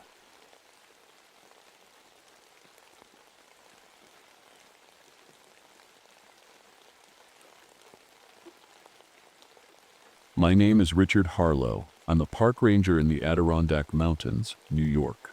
I came here looking for peace, hoping the quiet of the forest would help me escape the noise in my head, the memories of war, the shouting, the explosions. But sometimes, the quiet can be worse. Sometimes it feels like the silence is alive, watching you, waiting. It was the summer of 1961, but it didn't feel like summer at all. The air was cold, colder than it should have been, and there was this strange fog that hung low over the trees. It wasn't like normal fog. It seemed to move against the wind, curling around trunks and creeping along the ground like it had a mind of its own. The animals in the forest were acting strange too. Birds weren't singing. Squirrels weren't darting around like they usually do. It was like everything was holding its breath. I remember that morning clearly. I was out on patrol, walking along one of my favorite trails. The sun was peeking through the trees, casting golden light on the forest floor. It should have been peaceful, but something felt off. The air was too still, and every step I took seemed louder than it should have been. I stopped by a stream to refill my canteen and noticed something odd. The water was colder than ice. My breath fogged up as if it were winter instead of summer. I looked around but didn't see anything unusual at first. Then I noticed a patch of frost on a fallen log nearby. Frost in July? That's when I felt it, a prickling sensation on the back of my neck, like someone was watching me. I turned around quickly, scanning the trees, but there was nothing there, just shadows and fog. Still, I couldn't shake the feeling that I wasn't alone. As I continued my patrol, I tried to convince myself it was all in my head, that maybe I was just imagining things because of how quiet everything was. But deep down, I knew something wasn't right. Later that day, I got a call on my radio about a missing family, a couple and their 2 kids who had been camping near one of the more remote trails. Their campsite had been found abandoned with food still cooking over their fire pit and their belongings scattered around like they'd left in a hurry. I didn't know it then, but that call would change everything. I arrived at the campsite just before sunset.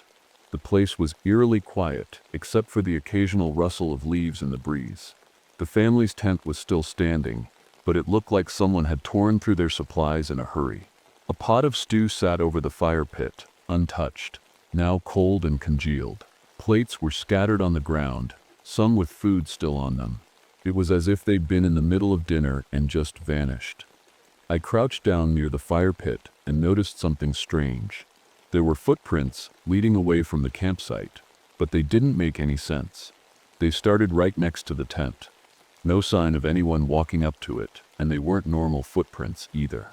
They were long and narrow, with claw-like impressions at the toes. I'd never seen anything like it before. I followed the tracks for a short distance, but they stopped abruptly in the middle of a clearing, just gone, like whoever or whatever made them had vanished into thin air. I stood there for a moment, staring at the ground, trying to make sense of it all. That's when I noticed how cold it had gotten. My breath was visible in the air, even though it was supposed to be summer. I radioed back to the station to report what I'd found, but my signal kept cutting out with static. I could barely get a word through before the line went dead completely. Frustrated, I decided to head back to my truck and drive to a spot with better reception. As I walked back toward the campsite, something caught my eye, a flash of movement in the trees. It was quick, almost too quick to notice, but I swear I saw something tall and pale dart between the trunks. My heart started pounding as I scanned the forest around me, but whatever it was had disappeared. I told myself it was just my imagination, or maybe a trick of the light, but deep down I knew better. When I got back to my truck, I found frost on the windshield, thick enough that I had to scrape it off with my knife before I could see through it. That didn't make any sense. It hadn't been cold enough for frost when I parked there earlier. By the time I made it back to the ranger station and reported what I'd seen, night had fallen.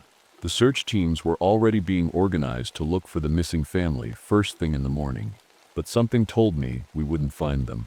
That night, as I lay in bed trying to sleep, I couldn't shake the feeling that whatever had taken that family was still out there watching. The next morning, the search team set out early. They joined one of the groups heading toward the deeper parts of the forest, where the terrain was rough and the trees grew so close together that sunlight barely reached the ground. It felt colder than the day before, and the fog was thicker now, clinging to everything like a wet blanket. We combed through the area near the family's campsite for hours, but found nothing. No signs of struggle, no trails leading anywhere. It was like they'd just vanished into thin air. The other rangers tried to stay optimistic, but I could tell they were uneasy too. Something about this didn't feel right. Around noon, we split up into smaller groups to cover more ground. I paired up with a young volunteer named Mark.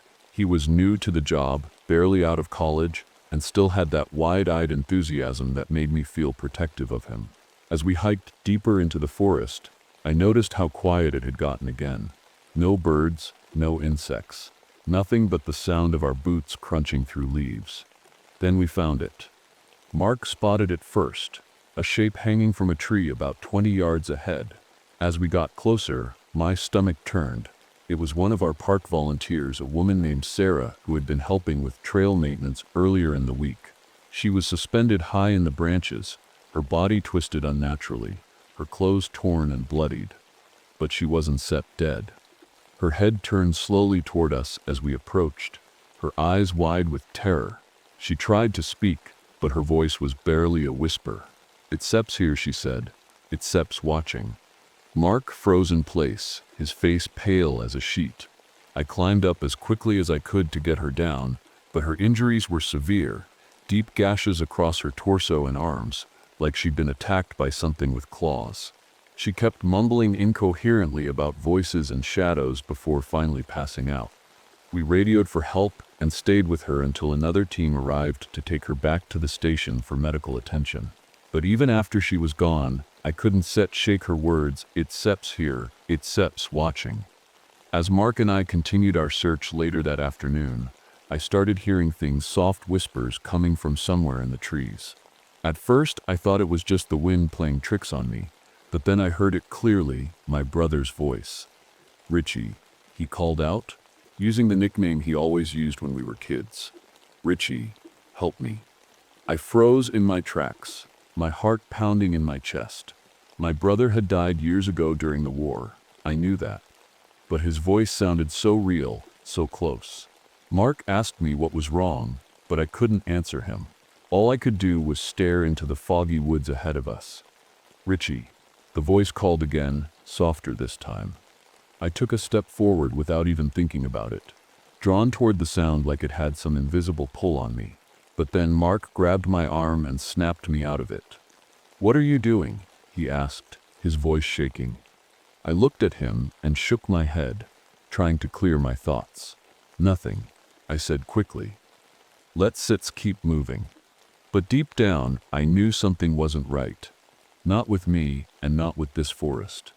Later that evening, after we returned to the station empty-handed again, I started piecing things together. The frost on the windshield, Sarah's warnings, my brother's voice, none of it made sense, unless you stopped thinking logically and started considering something else, something darker. I remembered hearing stories from local indigenous communities about creatures that stalked these woods long before settlers arrived, things that mimicked voices and preyed on fear. Wendigos. That word popped into my head like an unwelcome guest. I didn't want to believe it, not yet. But every instinct told me this wasn't just a missing persons case anymore. That night, I couldn't sleep.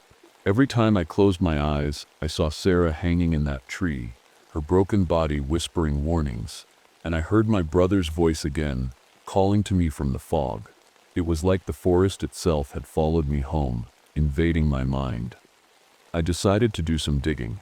The ranger station had an old archive room filled with dusty files and handwritten reports from decades ago. Most of it was boring stuff, trail maps, wildlife surveys, but I was looking for something specific, anything about disappearances in the area. It didn't take long to find a pattern. Every 20 years, like clockwork, people went missing in these woods. Campers, hikers, even rangers, whole groups sometimes, vanished without a trace. The reports were vague, chalking it up to accidents or wild animal attacks, but there were details that didn't add up. Frost in the middle of summer, footprints that led nowhere, whispered voices that survivors claimed to hear before they disappeared. One file stood out, a report from 1941 about a military experiment conducted in the area during World War II. The government had used the forest for sound-based research, trying to amplify and manipulate frequencies for communication purposes. According to the file, strange things started happening during the experiments: equipment malfunctioning, soldiers reporting hallucinations, and unexplained disappearances among the staff.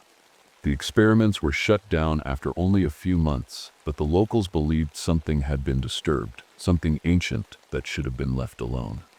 I dug deeper into local folklore and found stories about a creature called the wendigo.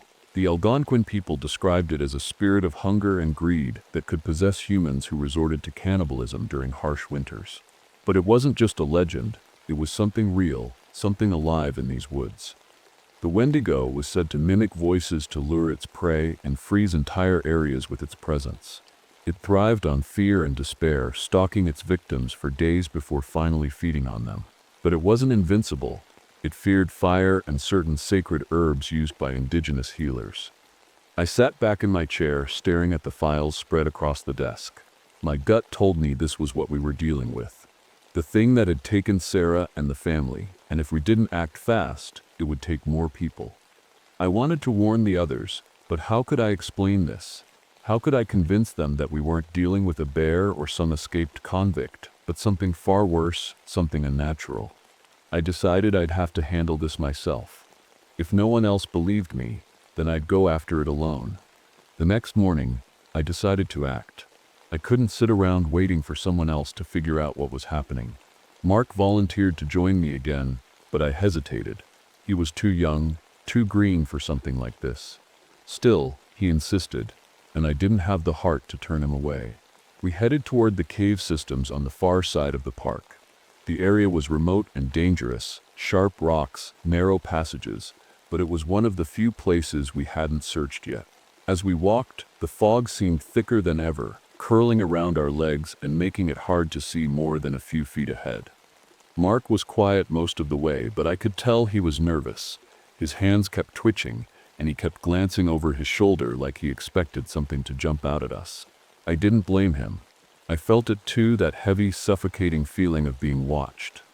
We reached the entrance to the caves just before noon. The opening was dark and jagged, like a mouth waiting to swallow us whole. I told Mark to stay close and keep his flashlight steady as we stepped inside. The air inside was freezing, colder than anything I'd felt before, and smelled faintly of rot and wintergreen. The walls were slick with moisture, and our footsteps echoed unnaturally in the narrow space. Every sound seemed amplified, bouncing back at us in strange ways. We hadn't gone far when we heard it, a voice calling out from deeper in the cave. It sounded like a young boy crying for help. "Did you hear that?" Mark whispered, his voice shaking. I nodded, but didn't say anything. My gut told me it wasn't real, that it was just another trick. But Mark didn't know that. Before I could stop him, he rushed ahead, his flashlight bobbing wildly as he ran toward the sound.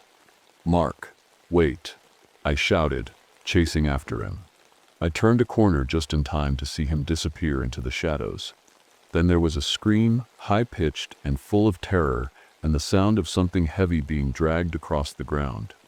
I froze for a moment, my heart pounding in my chest. Then I forced myself to move forward, gripping my flashlight tightly as I rounded the corner. Mark was gone. All that was left were his flashlight and a smear of blood leading deeper into the cave. I wanted to go after him. I really did, but every instinct screamed at me to turn back. Whatever had taken him wasn't something I could fight alone. Shaking with fear and guilt, I stumbled out of the cave and radioed for help. But deep down, I knew it wouldn't matter. Mark was gone, just like Sarah, just like that family. I didn't sleep that night. I couldn't. Every time I closed my eyes, I saw Mark's flashlight lying there in the cave, the blood trail leading into the darkness. I should have stopped him. I should have gone after him, but I didn't. And now he was gone. The guilt was eating me alive, but so was something else. Anger. Whatever this thing was, it had taken too many people. It wasn't going to stop unless someone stopped it first, and if no one else was willing to do it, then it had to be me. I spent the next day preparing. I packed a small bag with supplies, a flashlight, matches, kerosene, and a flare gun from the station's emergency kit. I also grabbed some dried sage from an old first aid box. One of the indigenous rangers had left it there years ago, saying it was good for warding off spirits. I didn't know if it would work, but at this point, I'd take any help I could get. By late afternoon, the fog had grown so thick that it felt like walking through a dream. The air was colder than ever, and every sound seemed muffled, like the forest itself was holding its breath.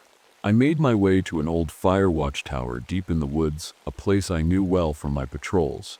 It was isolated and high enough to give me a clear view of the surrounding area. If this thing wanted me, it would have to come to me on my terms. As night fell, the forest grew unnaturally silent again. No wind, no animals, just an oppressive stillness that made my skin crawl. I climbed up into the watchtower and waited, my flare gun loaded and my bag of supplies close at hand. Hours passed with nothing but darkness and fog surrounding me. Then, just as I started to think maybe it wasn't coming after all, I heard it. "Richie." The voice came from somewhere below the tower, a soft, familiar call that sent shivers down my spine. "Richie, help me." It was my brother's voice again, just like before. But this time I didn't move. I gripped the flare gun tightly and forced myself to stay put. "Richie, why won't you help me?" The voice grew louder, angrier.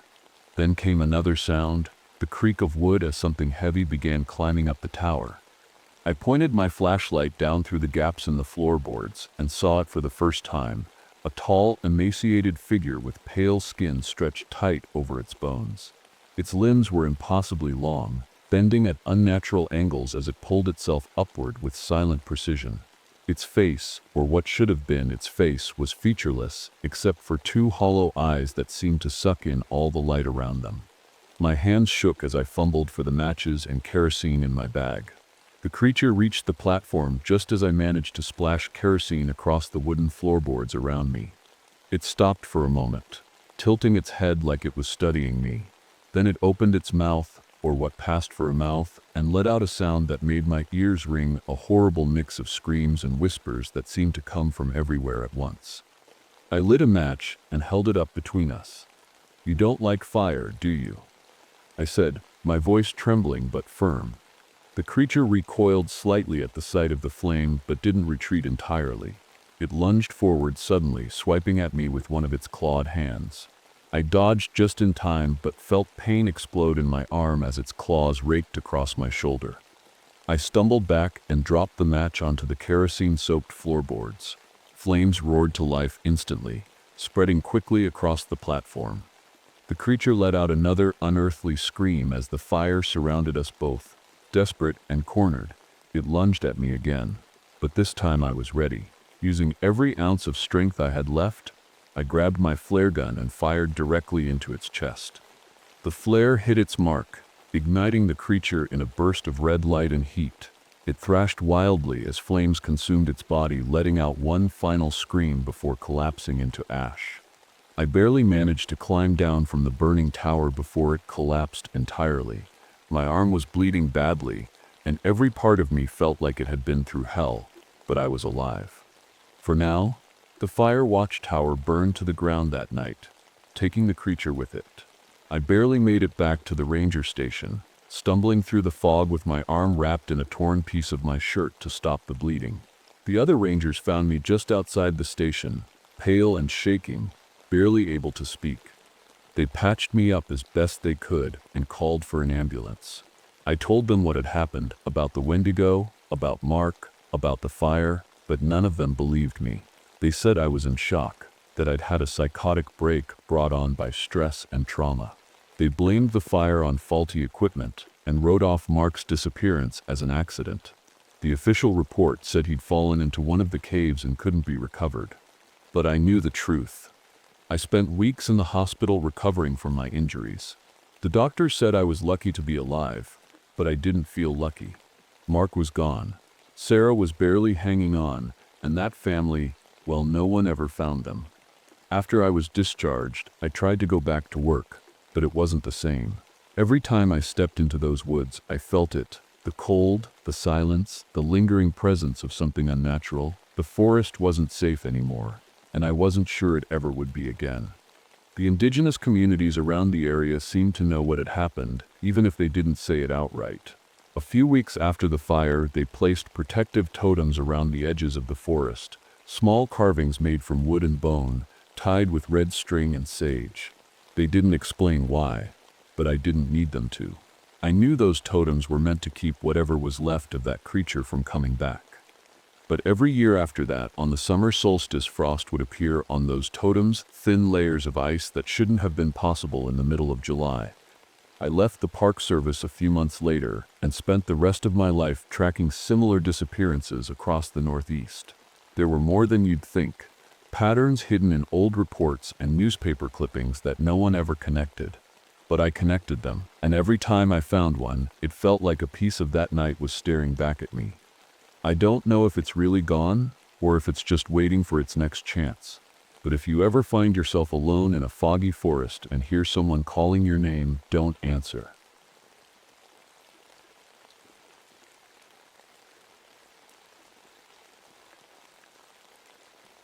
My name is Marjorie Westbrook. I'm a ranger at Blackwater National Wildlife Refuge in Maryland. It's a beautiful place, full of marshlands, winding waterways, and wildlife. But this summer, something feels wrong. The heat has been unbearable, like the air itself is pressing down on you. The humidity makes it hard to breathe, and every evening, electrical storms roll through the area like clockwork.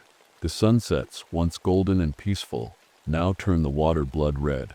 It's unsettling.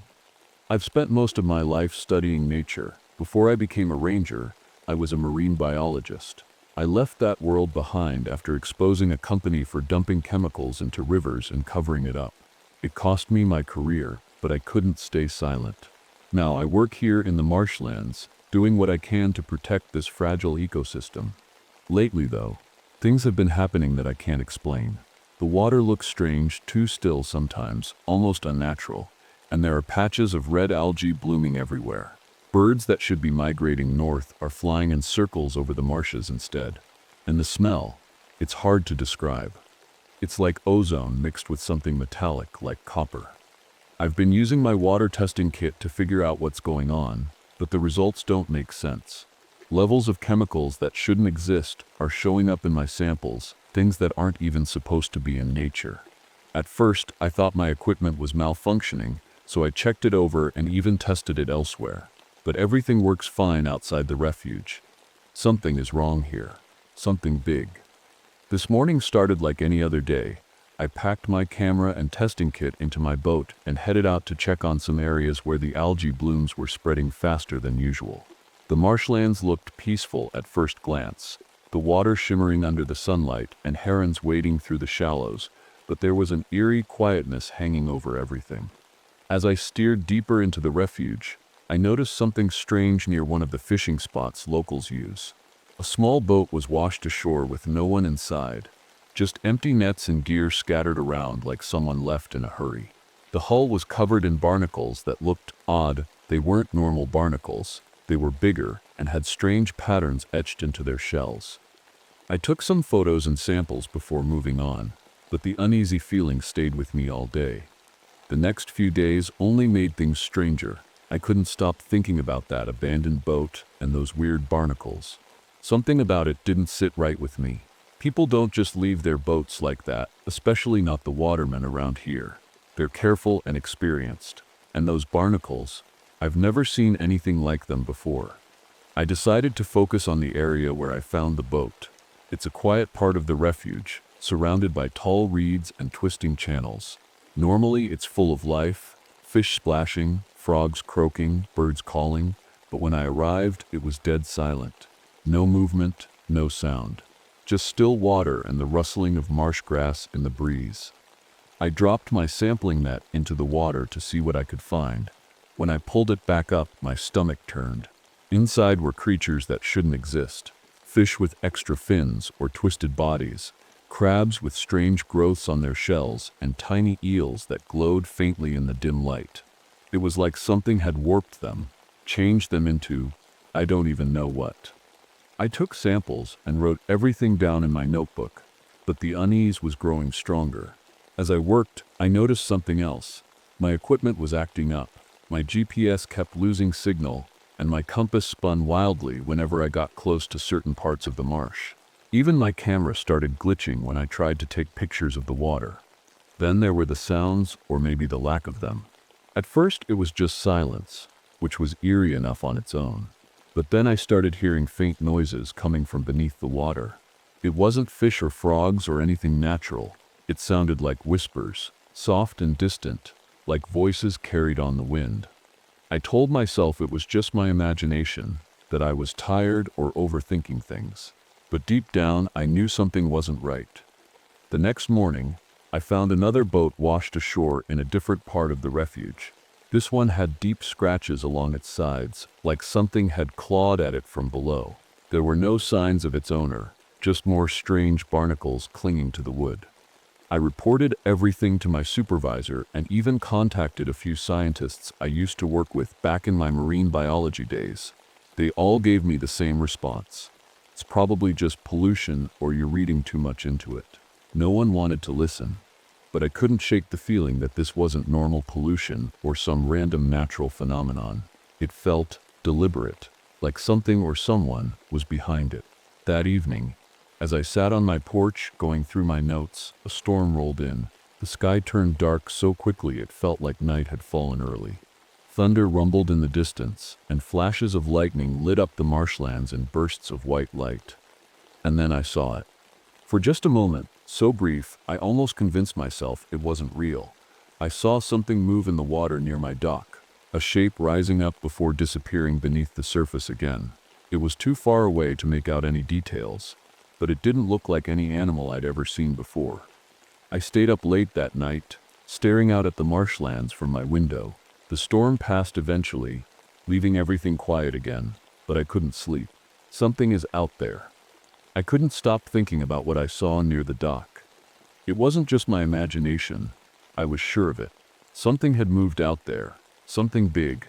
But what? A fish? A log caught in the current? No, it was something else. The next day, I decided to head back to the marshlands where I'd found the abandoned boats. I needed answers. The air felt heavier than usual, like the heat and humidity were pressing down harder than ever. Even the sunlight seemed different, brighter but harsher, reflecting off the water in blinding flashes. As I steered my boat deeper into the refuge, I noticed the water behaving strangely. It wasn't flowing the way it should. The currents were moving against the wind, almost like they had a mind of their own. I tried not to let it get to me, but my hands tightened on the steering wheel. I stopped near a patch of reeds and dropped my sampling net again. The water was so still it felt unnatural, like glass. As I waited for the net to sink, I heard something, a faint splashing sound coming from behind me. I turned quickly, scanning the area, but there was nothing there. Calm down, I whispered to myself. It's probably just a fish.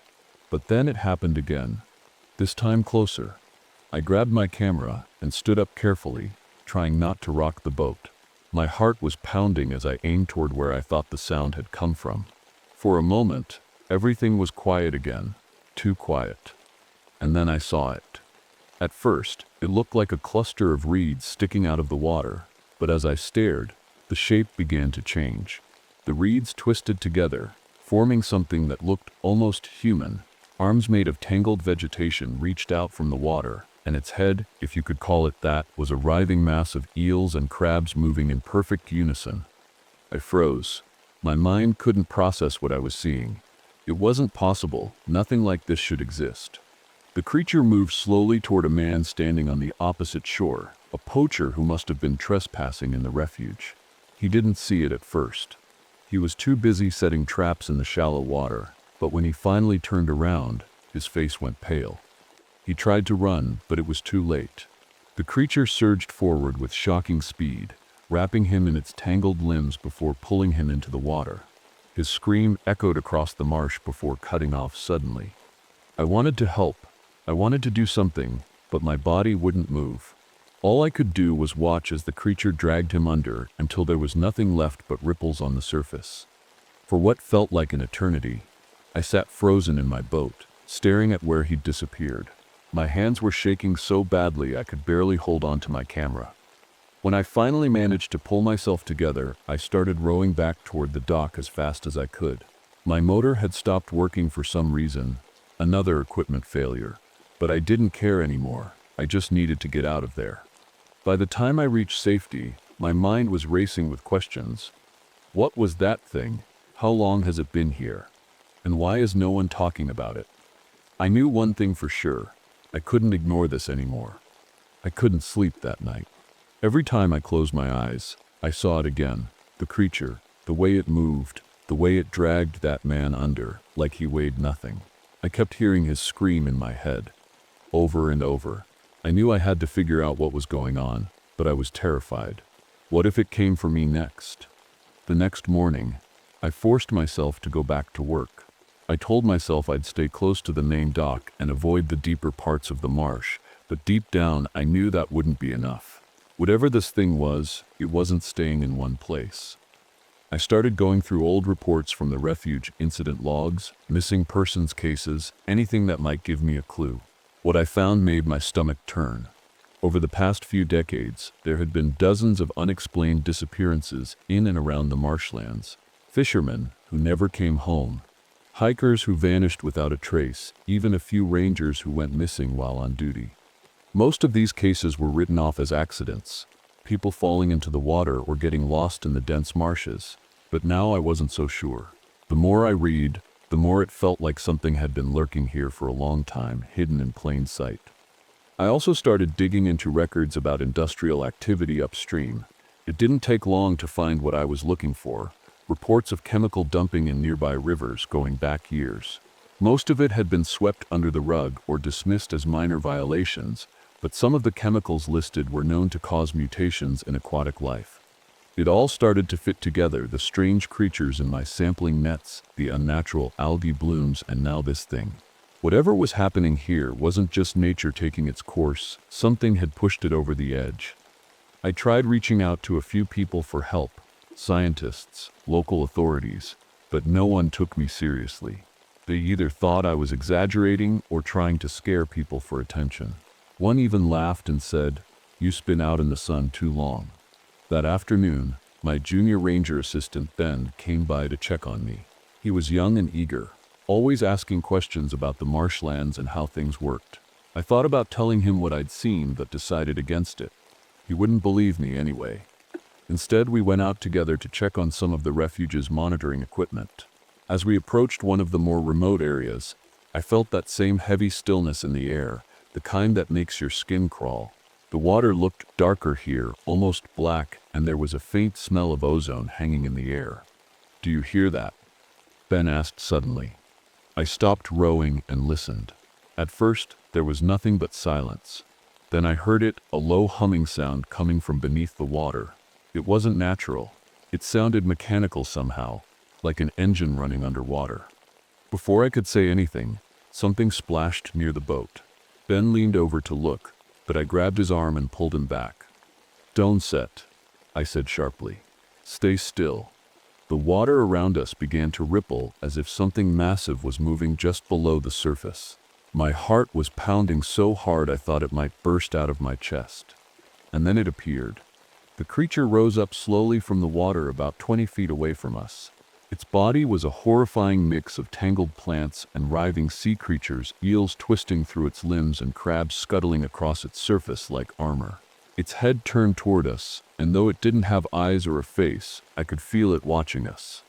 Ben let out a choked gasp and scrambled backward in the boat. "What is that?" he whispered. "I don't set no," I said quietly. "But don't set move." The creature didn't attack right away, it just stood there in the water, swaying slightly as if deciding what to do next. Then it started moving toward us. "Go!"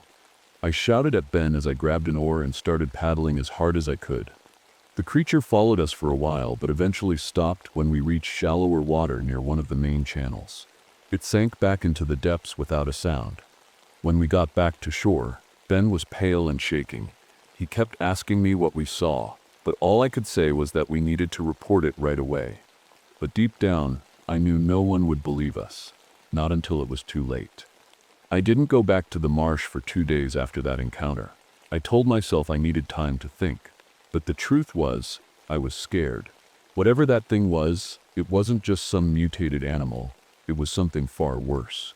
It felt alive in a way that was hard to explain, like it wasn't just a creature but something intelligent. Ben didn't come back to work either. He called in sick, and I didn't blame him.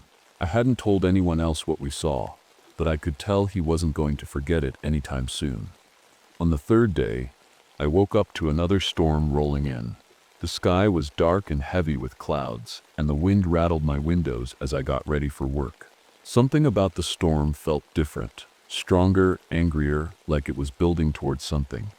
I decided to head out to the marsh one last time. I couldn't explain why. I just felt like I needed to face it. Maybe it was guilt for not stopping what happened to that poacher, or maybe it was just desperation to understand what was happening here.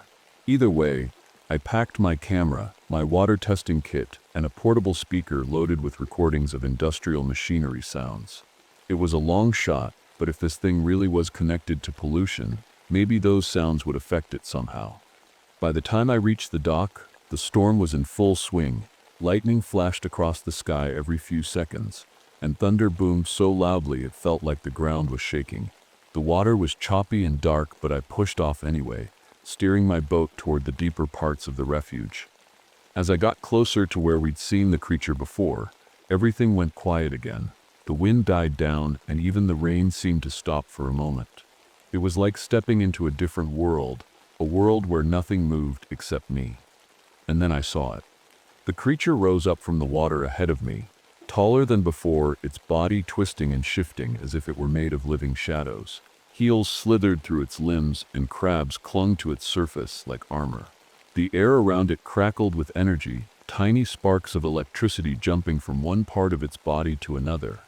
It didn't attack right away. Instead, it seemed to be studying me, waiting for me to make the first move. My hands were shaking as I reached for the speaker and turned it on. The sound of grinding machinery filled the air, loud and harsh, like metal scraping against metal. The creature recoiled slightly at first, but then started moving toward me again, faster this time. I cranked up the volume as high as it would go and aimed the speaker directly at it. The sound seemed to disrupt its movements. It stumbled and swayed as if struggling to hold itself together. But then lightning struck nearby, and everything changed. The bolt hit the water with a deafening crack, sending waves crashing against my boat. The creature let out a sound, a deep, guttural roar that vibrated through my chest and surged forward with terrifying speed. I grabbed an oar and swung it at one of its limbs as it reached for me. The impact sent eels scattering across the deck of my boat, but more took their place almost instantly. "Leave me alone," I shouted as I swung again. The creature paused for a moment before reaching out again. Not with violence this time, but with something else entirely. Its limbs brushed against my head lightly, almost gently, and suddenly my mind was flooded with images. I saw rivers choked with garbage and chemicals pouring into streams, fish dying in massive numbers, while birds fell from the sky. Entire ecosystems collapsing under the weight of human destruction. It wasn't attacking me, it was showing me why it existed. Tears streamed down my face as I fought against the visions. "Stop," I screamed. "I get it. Just stop." The creature hesitated before slowly sinking back into the water. The images faded from my mind as its body dissolved into smaller parts, eels slipping away into the depths while crabs scuttled across the surface toward shore. When it finally disappeared completely, I collapsed onto the deck of my boat, shaking uncontrollably. When I finally made it back to shore, I felt like I was in a daze. My hands were trembling so badly I could barely tie the boat to the dock. The storm had passed, leaving the marshlands eerily quiet again. But I knew things would never feel normal here, not for me. I sat in my truck for what felt like hours, staring at my reflection in the rearview mirror. My face looked pale and hollow, like I'd aged 10 years overnight. My mind was still reeling from everything the creature had shown me.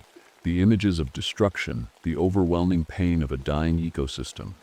It wasn't just a monster, it was something more.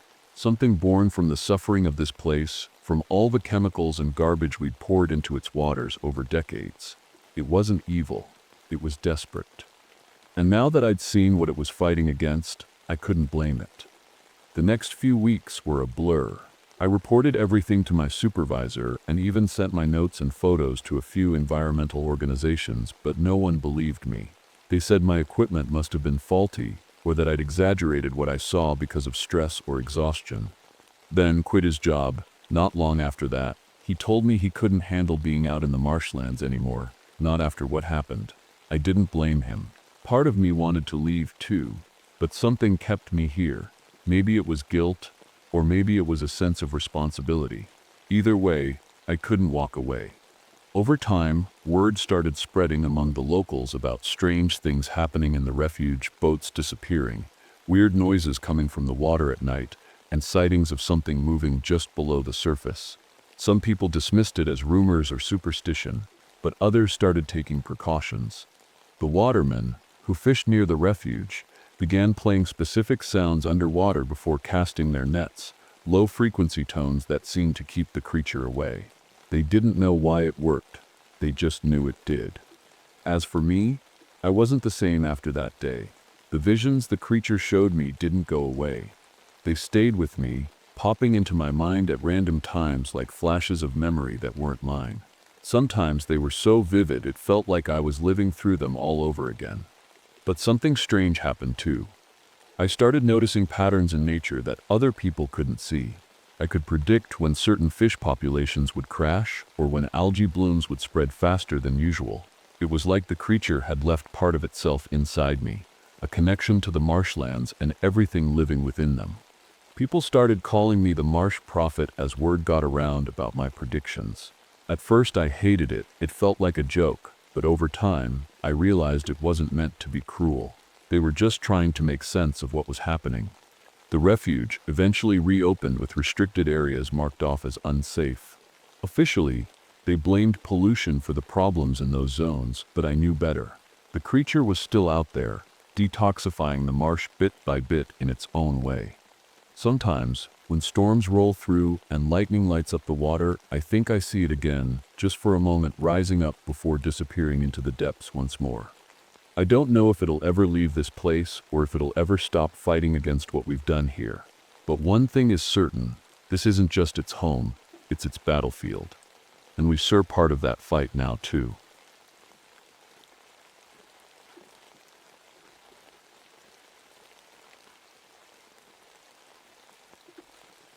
My name is Gabriel Morales, and I've spent most of my life trying to find peace. After surviving the chaos of World War II, I thought I'd finally found it here, working as a park ranger in the Petrified Forest National Park in Arizona. The desert has a way of calming the soul, you know? It's quiet, timeless. The fossilized trees scattered across the painted desert look like they've been here forever, untouched by the world's madness. But lately, something hasn't felt right. It was autumn of 1953, and the weather had been strange. Dust storms would roll in without warning, choking the air and making it impossible to see more than a few feet ahead. Then, as if nature wanted to apologize, the nights would clear up so completely that you could see every star in the sky. They were unnaturally bright, almost too bright, like they were watching us. I'd always been practical. Science made sense to me. It helped me understand the land and its secrets. But growing up, my grandfather used to tell me stories about spirits that lived in the desert, the kind that didn't like being disturbed. He gave me a silver medallion of St. Michael for protection when I was just a boy. I still wear it every day, but lately, it's been acting strange. In certain parts of the park, it starts to tarnish, like something's eating away at it. That morning started like any other. I was leading a small group of tourists on a guided tour through the park's trails. There were families with kids asking questions about the petrified wood, couples taking pictures of the colorful rock formations. It was normal stuff. But as we walked deeper into the park, I noticed something odd. Some of the fossilized trees looked different. Their shapes seemed wrong, like they'd shifted overnight. I brushed it off at first. Maybe I was imagining things. But then one of the tourists pointed out something that made my stomach drop. "Hey," he said, "isn't that log supposed to be over there? I swear I saw it on the other side yesterday." I laughed nervously and told him it was just his memory playing tricks on him. But deep down, I wasn't so sure. As we continued walking, I felt uneasy. The wind had picked up again, carrying whispers through the canyon. At least that's what it sounded like. It wasn't just me. Some of the tourists started looking around like they could hear it too. By the time we reached one of the park's lookout points, things had calmed down a bit. The group was snapping photos and chatting while I stood off to the side scanning the horizon. That's when I noticed something strange in the distance, a figure standing perfectly still near a cluster of petrified logs. At first I thought it was another tourist who'd wandered off from another group, but as I squinted to get a better look, something about them seemed wrong. They weren't moving at all, not even shifting their weight or adjusting their stance like a normal person would after standing for so long. "Hey," I called out, waving my arm to get their attention. No response. I decided to walk closer to check things out, just doing my job as a ranger, but when I turned back to tell my group where I was going, they were gone. Every single one of them had vanished without a sound or trace. I stood there frozen, staring at the empty trail where my group had been just moments ago. My heart started pounding in my chest. I called out, "Hello? Where are you guys?" My voice echoed across the canyon, but there was no reply. The only sound was the wind, which had picked up again, carrying that strange whispering noise. I hurried back to where the group had been standing, hoping they'd just wandered off. But all I found was a camera lying on the ground. It belonged to one of the tourists, a young man who'd been snapping pictures non-stop during the hike. The camera looked odd, though. Its edges were rough and jagged, like it had been left out in the desert for years. When I picked it up, I realized why. Part of it had turned to stone. I felt a chill run down my spine as I stared at the petrified camera in my hands. This wasn't normal. Cameras don't just turn into rock. Something was very, very wrong. I tried to stay calm and think logically. Maybe they'd gotten scared and run back to the visitor center. Maybe the camera was just some weird prank or experiment someone left behind. But deep down, I knew those explanations didn't make sense. I followed the trail back toward the parking lot, calling out for the group as I went. That's when I noticed something else. Tracks on the ground. At first they looked like regular footprints, but as I followed them farther, they started to change. The prints became longer and narrower, like an animal's paws. Then they changed again, deep impressions in the dirt that looked like chunks of stone had been pressed into the ground. The tracks led me toward a rocky area of the park where visitors weren't supposed to go without a guide. As I climbed over a ridge, I saw something that made me stop in my tracks. A line of petrified logs arranged in a perfect circle. They hadn't been there before. I was sure of it. I felt like I was being watched. The air felt heavy, like it was pressing down on me from all sides. My grandfather's medallion started to feel warm against my chest, and when I glanced down at it, I saw that it was tarnished again, darker than ever before. Okay, I muttered to myself, trying to steady my breathing. Just stay calm. I decided to head back to the visitor center and call for help. Whatever was going on here wasn't something I could handle alone. When I got back to the main building, I told my supervisor what had happened. He looked at me like I was crazy at first, until I showed him the petrified camera and described the tracks. His face went pale. "We need to call someone," he said quietly. A few hours later, a group of people arrived. Military investigators dressed in plain clothes but carrying equipment that looked way too advanced for anything we had at the park. They didn't say much to me or anyone else. They just started scanning the area and asking questions about radiation levels. Radiation, that word made my stomach turn. There'd been rumors about nuclear testing happening nearby, secret government projects, but no one ever talked about it openly. One of the investigators pulled me aside and asked if I'd seen anything unusual, figures in the distance, strange formations in the rocks, things like that. When I mentioned the figure standing near the petrified logs earlier that day, his expression changed. "You need to stay away from areas like that," he said firmly. "If you see anything else, don't instead approach it." He wouldn't set to explain why. That night, as I sat alone in my cabin trying to make sense of everything, I heard something outside, a faint grinding sound, like stone scraping against stone. The sound outside my cabin was faint at first, but it grew louder, like someone or something was dragging heavy stones across the ground. I sat frozen in my chair, gripping the edge of the table. My heart was pounding so hard I could feel it in my ears. I stood up slowly and grabbed my flashlight. The cabin was surrounded by desert, so there wasn't much out there except sand, rocks, and the occasional coyote. But this sound wasn't natural. It didn't belong. I stepped onto the porch and shined the flashlight into the darkness. At first, I didn't see anything, just the usual shadows cast by the petrified logs scattered around the park. But then, off to the side near a cluster of rocks, I saw movement, a figure standing perfectly still. It was the same one I'd seen earlier near the petrified logs. It hadn't moved an inch since I first spotted it that morning. It was just standing there, staring in my direction, or at least I thought it was staring. Its eyes were dark and shiny, like polished obsidian, and they didn't reflect the light from my flashlight. "Hey," I called out, trying to sound confident, even though my voice shook a little. "This is private property. You're not supposed to be here." No response. I took a step forward, shining the light directly on it. That's when I realized something that made my stomach drop. It wasn't human. Its skin looked rough and uneven, like it was made of stone instead of flesh. Its arms hung stiffly at its sides, but its fingers were twisted into shapes that reminded me of tree roots or animal claws. I backed away slowly, my flashlight trembling in my hand. The grinding sound started again, but this time it was louder, closer. Suddenly, the figure moved. Its arms stretched out toward me, and for a moment, I thought it was going to grab me, but instead, its hand transformed right before my eyes. The fingers turned into jagged pieces of rock that glowed faintly in the moonlight. I didn't wait to see what would happen next. I turned and ran back into the cabin, slamming the door behind me and locking it tight. My breathing was ragged as I leaned against the door, trying to calm down. The grinding sound continued outside for what felt like hours before finally fading away. The next morning, I went to check on one of my fellow rangers, Tom, who'd been patrolling a different part of the park overnight. He hadn't checked in yet, which wasn't like him.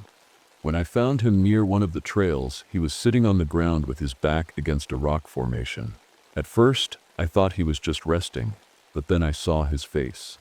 Tom's left arm had turned completely to stone. His skin looked cracked and brittle, like it would crumble if you touched it. He was still conscious but barely able to speak. "It touched me," he whispered weakly. "Done set? Let it touch you." I called for help immediately, but when the military investigators arrived again later that day, they didn't seem surprised by what had happened to Tom. In fact, they almost seemed prepared for it. One of them pulled me aside again and said something that chilled me to the bone. "This isn't set just radiation we set you're dealing with here. There's set something older, something tied to this land." That night, I couldn't sleep. Every time I closed my eyes, I saw those obsidian-like eyes staring back at me. And then there were the whispers, the ones carried by the wind through the canyon. They sounded almost human now, but not quite. I couldn't shake the feeling that something was watching me. Every sound, every shadow outside my cabin felt like it was alive. I kept the lights on all night, but I knew that wouldn't stop whatever was out there. Tom's warning echoed in my mind, "Don't let it touch you." The next morning, I decided I couldn't face this alone anymore. I drove into town to visit a Navajo elder named Ben Yazzie. He'd helped the park before with cultural consultations, and I remembered him telling me stories about the land, stories about things that didn't belong to our world. When I explained what had happened, Ben listened quietly, his weathered face showing no surprise. "You've disturbed something ancient," he said finally. "It's not just the radiation from those tests. The land remembers everything, every step, every mistake. This creature, it's a guardian." "A guardian of what?" I asked. Ben stared at me for a long moment before answering. "Of balance. It punishes those who take what doesn't belong to them." I thought of all the tourists who ignored the signs and took pieces of petrified wood home as souvenirs. Could that really be what had awakened this thing? It sounded ridiculous, but after everything I'd seen, I wasn't sure what to believe anymore. Ben agreed to help me, but he warned me it wouldn't be easy. "This creature is tied to the land," he said. "You can kill it. Not in the way you stir thinking, but you can trap it." We spent the afternoon preparing a plan. Ben said moving water could disrupt the creature's abilities, so we decided to lure it into an ancient riverbed that still flooded during heavy rains. The military investigators reluctantly agreed to help after seeing what had happened to Tom. They provided equipment and kept watch on the park while we worked. That evening, as storm clouds began gathering on the horizon, I felt a strange mix of fear and determination. My arm still burned where the creature had grazed me during its first attack, and I'd noticed something terrifying. Small patches of my skin were starting to harden, turning gray and rough like stone. I didn't tell anyone about it, not yet. As night fell, Ben performed a ceremony near the riverbed, chanting in Navajo while sprinkling herbs around the area. He said it would help draw the creature in, though he couldn't guarantee it would work. We waited in silence for hours, listening to the distant rumble of thunder as the storm approached. The air was thick with tension, and every gust of wind felt like it carried whispers from unseen voices. Then we heard it, the grinding sound of stone against stone. It was coming closer. I shined my flashlight toward the trail leading into the riverbed and saw the figure emerge from the darkness. Its obsidian-like eyes gleamed in the light, and its body shifted as it walked, parts of it transforming into rock, wood, and animal shapes with every step. Ben stood firm beside me, chanting louder as the creature approached. The military team stayed back, ready with their equipment but clearly terrified. The creature stopped just short of entering the riverbed, its gaze fixed on me. It raised one arm slowly, and I saw its fingers begin to change again, this time into sharp spikes of stone. I stepped forward despite every instinct screaming at me to run. My grandfather's medallion felt heavy against my chest as I gripped my geological hammer tightly in one hand. "You don't belong here," I said aloud, my voice shaking but steady enough to carry through the canyon. The creature tilted its head slightly, as if considering my words or mocking them. Then it lunged. I barely had time to react as its arm swung toward me. I dodged to the side, feeling its sharp stone fingers graze my shoulder. Pain shot through me like fire as more of my skin began hardening into stone. Then shouted something in Navajo behind me, words I didn't understand, and suddenly there was a loud crack of thunder overhead. Rain began pouring down in sheets, flooding the riverbed within minutes. The creature hesitated as water pooled around its feet. Its body started shifting uncontrollably, stone turning back into flesh and then into wood before cycling again. It seemed weaker now, struggling against whatever force was disrupting its transformation. "Now," Ben yelled. With all my strength, I swung my geological hammer at one of its legs, knocking it off balance and sending it tumbling into the rushing water below. The creature thrashed wildly as the current pulled it deeper into the riverbed. Its obsidian eyes locked onto mine one last time before its body froze mid-transformation, a grotesque mix of stone, wood, and flesh trapped in place by the floodwaters. Ben's chanting slowed as he stepped forward cautiously, inspecting what remained of the creature. "It's done," he said quietly. I collapsed onto the ground, exhausted and trembling from pain and fear. The storm finally passed, leaving behind a calm so quiet it felt unnatural. The creature was gone, frozen mid-transformation in the riverbed. Its body was a grotesque mix of stone, wood, and flesh, locked in place by the rushing water. Ben stood beside me, his face somber but steady. "It's not dead," he said softly. "It's just trapped." I didn't reply. My arm was burning again, the patches of hardened skin spreading farther up toward my shoulder. I knew what it meant. I'd been touched by the creature, and part of me was becoming like it. The military team packed up their equipment and left without much explanation. They didn't want this story getting out. They told us to say the deaths and injuries were caused by radiation exposure from nearby testing. It wasn't the truth. But who would believe the real story anyway? Tom didn't survive. The petrification spread too far, turning his body into solid stone before anyone could help him. His death hit me hard. I'd worked with him for years, and now he was just gone. Ben performed another ceremony at the park's edge before leaving. He said the land needed balance again and warned me to keep an eye on the boundaries. "This isn't over," he said before driving away. I stayed at the park for a while longer, but things were never the same after that night. I started wearing gloves to hide my petrified hand. It was a reminder of what I'd faced and what I'd lost. The government tightened regulations at the park, enforcing rules against removing petrified wood with almost religious zeal. Visitors didn't know why, they just followed the signs and warnings. As for me, I couldn't let it go. Wherever I went, I kept watching for signs. Geological anomalies, strange tracks, whispers in the wind. The land remembers everything.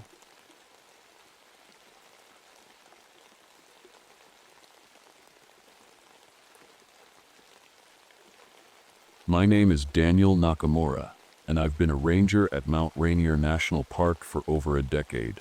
Winter is my favorite season. Even though it's the most dangerous time of year, there's something peaceful about the snow-covered trees and the quiet that comes with it. I've always loved the challenge of working in harsh conditions. It's like solving a puzzle where lives depend on getting it right. That winter, 1987, was unlike anything I'd ever seen. The snow just wouldn't stop. Day after day, the blizzards rolled in, piling up more snow than anyone thought possible. It was beautiful at first, a pristine wonderland stretched out as far as the eye could see. But soon things started to feel off. It began during one of our training exercises. My team of seasonal rangers was learning how to navigate avalanche terrain and rescue hikers who might get trapped. We were skiing through a valley when I noticed something strange in the snow, a pattern that didn't belong there. Perfectly straight lines crisscrossed the ground, forming shapes that looked almost geometric. Squares, triangles, circles, all carved into the snow like someone had drawn them with a ruler. "Hey, do you see this?" I called out to my team. They gathered around me, staring at the patterns with puzzled expressions. "Maybe it's just the wind," one of them said. But I knew better. Wind doesn't make shapes like that, not in snow this deep. I brushed it off and told myself it was nothing. We had work to do, and I couldn't let my imagination distract me. But as the days went on, more strange things started happening. One morning, while checking my equipment, I noticed my altimeter was acting up. It's a custom device I built myself, reliable as anything you'll find on the market, but now it was giving me readings that didn't make sense. According to the numbers, we were thousands of feet higher than we should have been. Faulty battery? I muttered under my breath and put it away. Still, I couldn't shake the feeling that something wasn't right. The weather wasn't helping either. The blizzards were relentless, but there was something else mixed in, something unnatural. The air felt heavy, like static electricity before a lightning strike. Radios crackled with interference every time we tried to use them, cutting us off from the outside world. I told myself it was just bad luck, just another tough winter in the mountains, but deep down I knew this wasn't normal. The snow kept falling, heavier than ever. It felt like the mountains were trying to bury us alive. I was out on patrol one morning, checking for signs of avalanche risk, when I stumbled across something that made me stop in my tracks. At first, I thought it was just a pile of snow, a mound pushed up by the wind, but as I got closer, I realized it wasn't just snow, it was ice. And inside the ice was a person. I froze, staring at the figure trapped in the frozen block. It was a backpacker, a young man, maybe in his 20s, curled up like he'd been trying to protect himself from the cold. His face was pale, his lips blue, but he wasn't dead. Somehow, he was still alive. I dropped to my knees and started digging around the ice with my gloves. "Hey, can you hear me?" I shouted. He didn't respond. His chest moved just barely, slow, shallow breaths that didn't make sense for someone trapped like this. My heart was pounding as I radioed back to the ranger station. "I've got a hiker encased in ice, alive but unresponsive," I said. Static crackled through the speaker before the line went dead. The radio wasn't working again. I looked down at him and felt a chill run through me, not from the cold, but from something deeper. How could someone survive being frozen like this? It wasn't natural. I managed to chip away enough ice to free his upper body and wrapped him in my emergency blanket. His skin felt cold, colder than anything I'd ever touched, but there was still life in him. I strapped him onto my sled and started skiing back toward the station as fast as I could. When I arrived, the other rangers crowded around me, their faces full of shock and confusion. "What happened?" one of them asked. "I don't know," I said honestly. "He sets alive, but barely." We placed him near the fireplace and tried everything we could to warm him up. Hot packs, blankets, even CPR, but nothing worked. His body temperature wouldn't rise no matter what we did. That's when I noticed something strange on his skin. Faint lines crisscrossing his arms and legs, almost like scars but too perfect to be natural. They looked just like the geometric patterns we'd seen in the snow. "Do you think this has something to do with those shapes?" one of the rangers asked nervously. "I don't know," I said again, but deep down I was starting to think it did. As night fell, the weather outside grew worse. The wind howled against the windows and snow piled up higher than ever before. The backpacker lay motionless by the fire, his breathing so faint it was hard to tell if he was still alive. I couldn't sleep that night. Every time I closed my eyes, I saw those patterns in the snow and those scars on his skin and felt like something was watching us from outside. The next morning, I woke up to silence. Not the peaceful kind, the kind that makes your stomach twist. The wind had stopped, but it didn't feel like a break in the storm. It felt wrong. I stepped outside the station to check the snow levels. The air was heavy, like it was holding its breath. The snow around the building was untouched, perfectly smooth, except for one thing: tracks. They weren't animal tracks or boot prints. They were long, thin lines that curved and looped in strange patterns, stretching out into the trees. They reminded me of the shapes we'd seen in the snow before, but these weren't just shapes, they were trails. Something had been moving out there. I called for my team to come take a look. "Does this mean someone else is out here?" one of them asked. "I don't think so," I said quietly. The lines didn't look like anything a person or even an animal could make. They were too precise, too deliberate. We decided to follow them, hoping they might lead us to some answers, or at least give us a clue about what was going on. I took point, my skis cutting through the fresh snow as we moved deeper into the forest. The tracks led us to a clearing where the trees opened up to reveal something I'll never forget, a massive circle carved into the snow, perfectly symmetrical and so large it must have taken hours, maybe days, to create. At the center of the circle was a single tree, its bark stripped away to reveal smooth wood underneath. "What is this?" one of my rangers whispered. "I don't know," I said again. It was becoming my go-to answer lately. As we approached the tree, I noticed something carved into its surface, symbols that looked ancient, like they belonged in a museum or an old book about Native American legends. I reached out to touch them, and as soon as my fingers brushed the wood, I felt a jolt run through me, like static electricity but stronger. I pulled my hand back and stared at it, half expecting to see burn marks or something. "We need to get back," I said quickly. "Now." We turned around and started skiing back toward the station, but something didn't feel right. The forest seemed darker than before, even though it was only midday. The air felt colder too, so cold it burned when I breathed in. When we finally made it back to the station, we found another surprise waiting for us. An avalanche had come down while we were gone, blocking off the main road. We were officially trapped. "Great," one of my rangers muttered. "Now what?" "We wait," I said firmly. "We shall figure this out." But deep down, I wasn't set so sure. That night, as we huddled inside trying to stay warm, I couldn't stop thinking about those symbols on the tree and about the backpacker still lying by the fire. His breathing hadn't changed since we found him.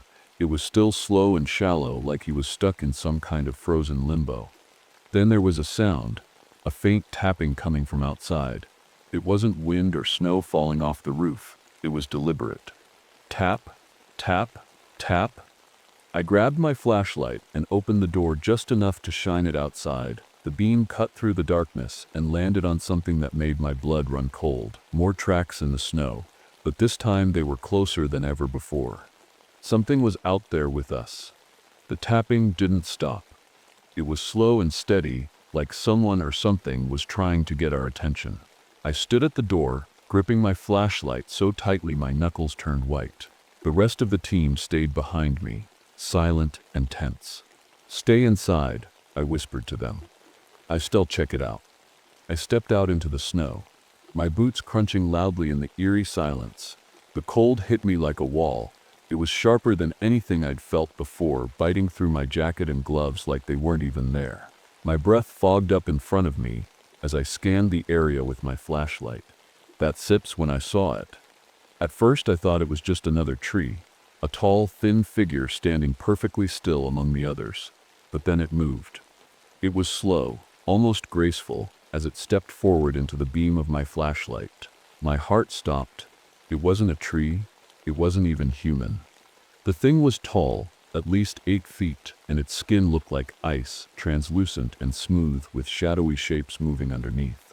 Its limbs were long and thin, ending in sharp points that looked like icicles.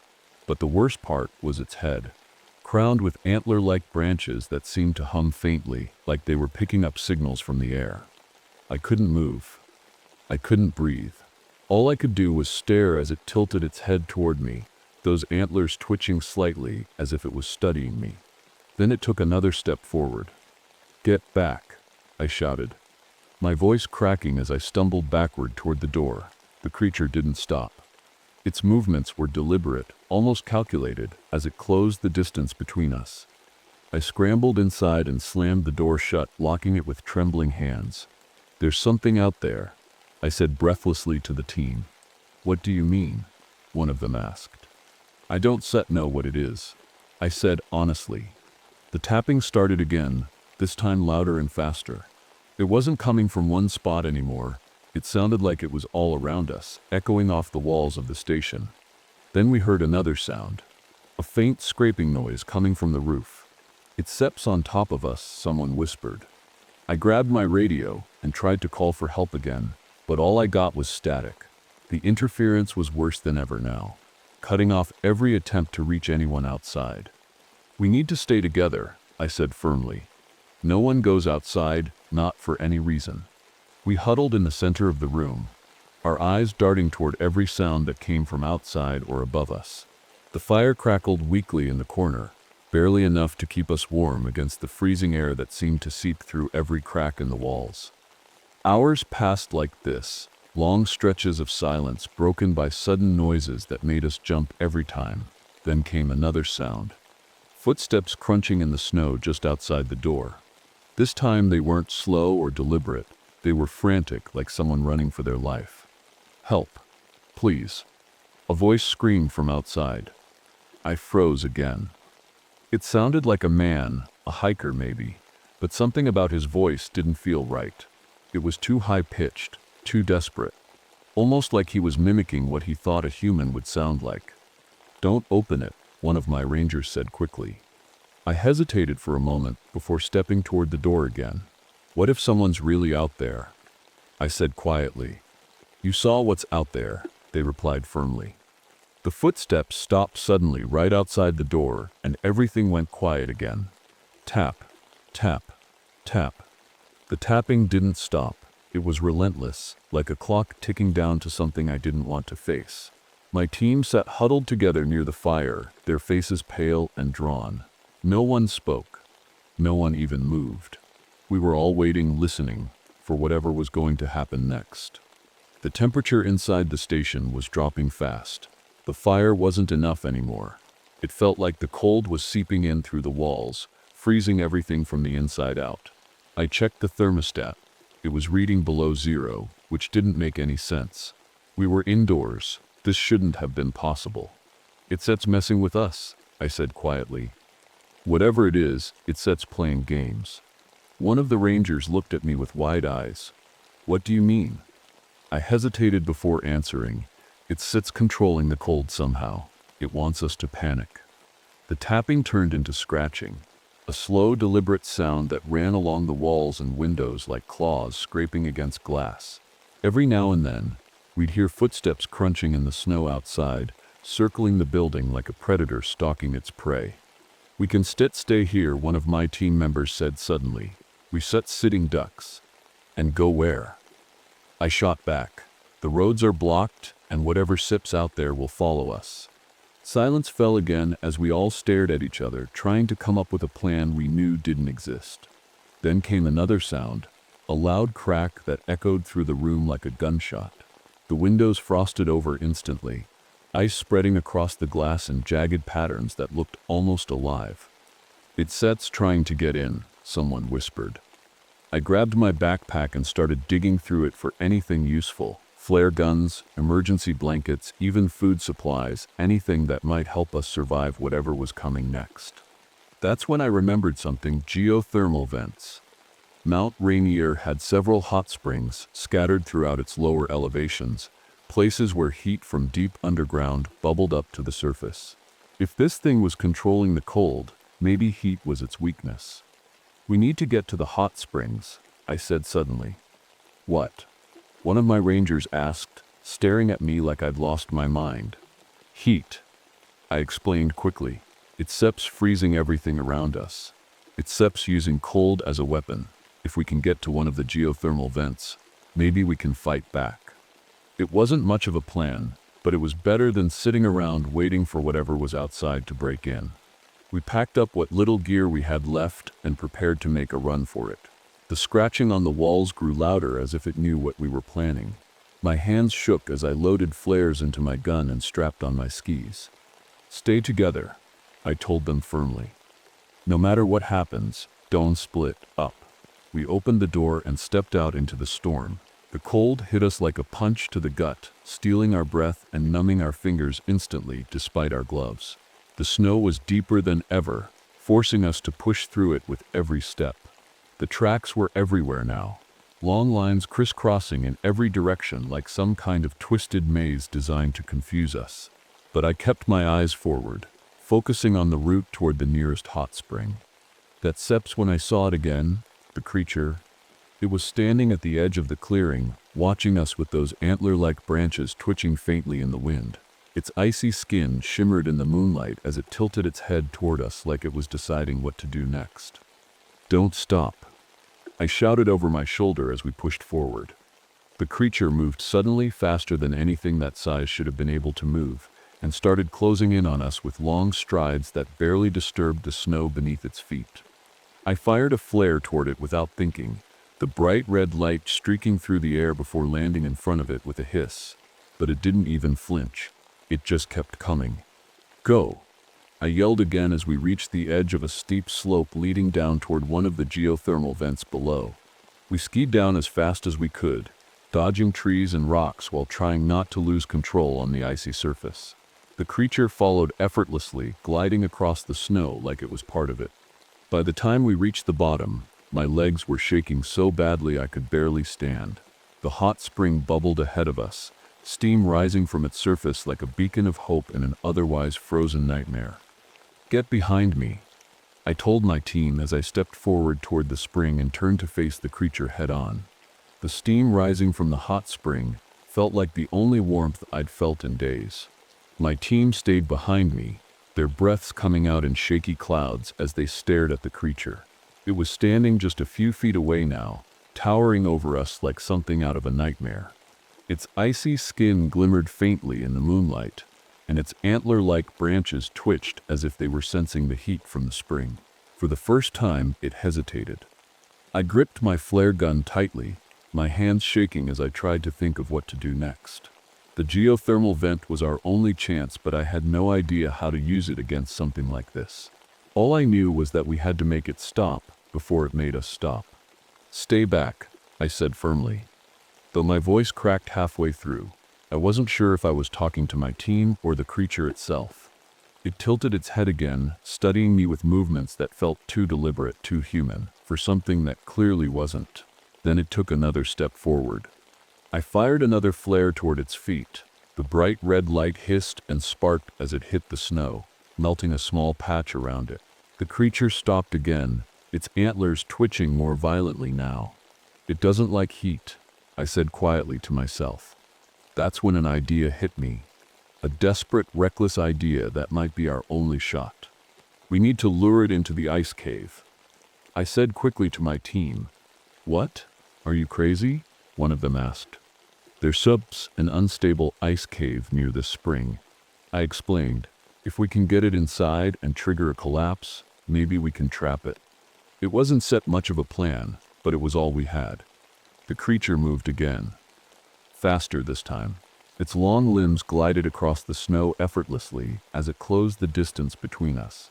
My team scrambled backward toward the edge of the hot spring while I fired another flare to slow it down. "Go!" I shouted as I turned and started skiing toward the ice cave. The others followed close behind me, their movements frantic as they tried to keep up. The cave wasn't far, just a few hundred yards, but every second felt like an eternity with that thing chasing us. The sound of its footsteps crunching in the snow grew louder and faster with each passing moment. When we reached the entrance, I stopped abruptly and turned around to face it again. The creature paused just outside the cave, its antlers twitching wildly now as if it could sense what we were trying to do. "Come on," I muttered under my breath. "Just a little closer." It stepped forward slowly at first, then faster as it entered the cave. The walls shimmered faintly in the light from my flare gun, their icy surface reflecting distorted images of us and the creature. I backed up further into the cave until I reached a spot where I knew the ice was weakest, the place where avalanches had started before. My heart was pounding so hard I thought it might burst out of my chest as I raised my flare gun one last time. "Get out," I shouted to my team. "Now." They scrambled toward the entrance as I fired directly at the ceiling above me. The flare hissed loudly as it hit the ice, melting a small patch before triggering a loud crack that echoed through the cave. The walls began to tremble violently as chunks of ice broke free and crashed down around us.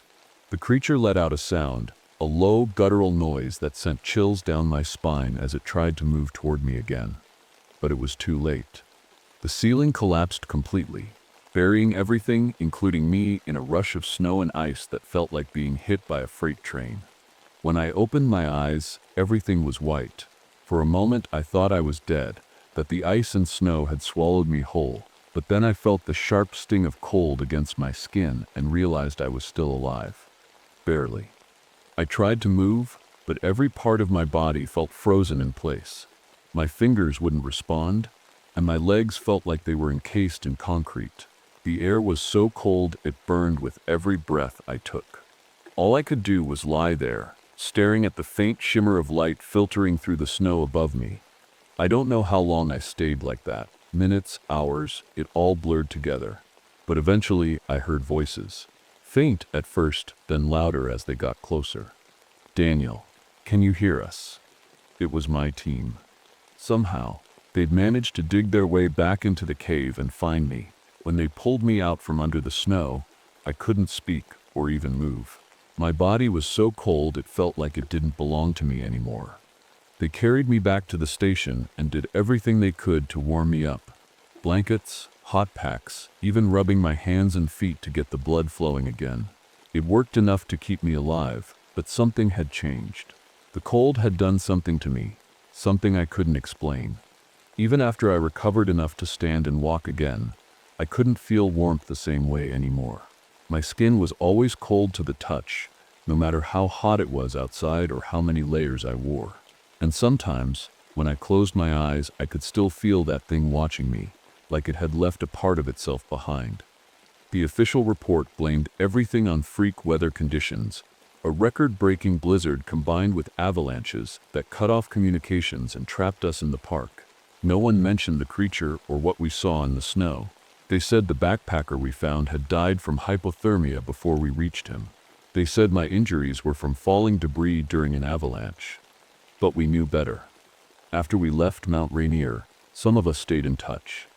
At least for a while, we didn't talk about what happened directly. It was too hard to put into words, but every now and then, someone would mention strange dreams or feelings they couldn't shake, like they were being watched or followed. As for me, I couldn't go back to the mountains, not after what happened. Instead, I focused on something else, studying hypothermia and cold-related injuries. The backpacker we found had been frozen but alive, his body stuck in some kind of suspended animation that shouldn't have been possible. That idea stuck with me. Years later, I developed a new treatment for severe hypothermia based on what we saw that winter, a way to slow down vital functions just enough to keep people alive until help arrives. It saved lives, but every time someone thanked me for it, all I could think about was that creature and how close we came to not surviving at all. Mount Rainier still has strict winter safety protocols now, rules about ice formations and patterns in the snow that don't make sense unless you know what really happened out there. Indigenous groups quietly monitor certain areas during specific lunar phases too, though they don't talk about why. As for me, well, sometimes when it's quiet and cold enough outside, I swear I can hear tapping on my window.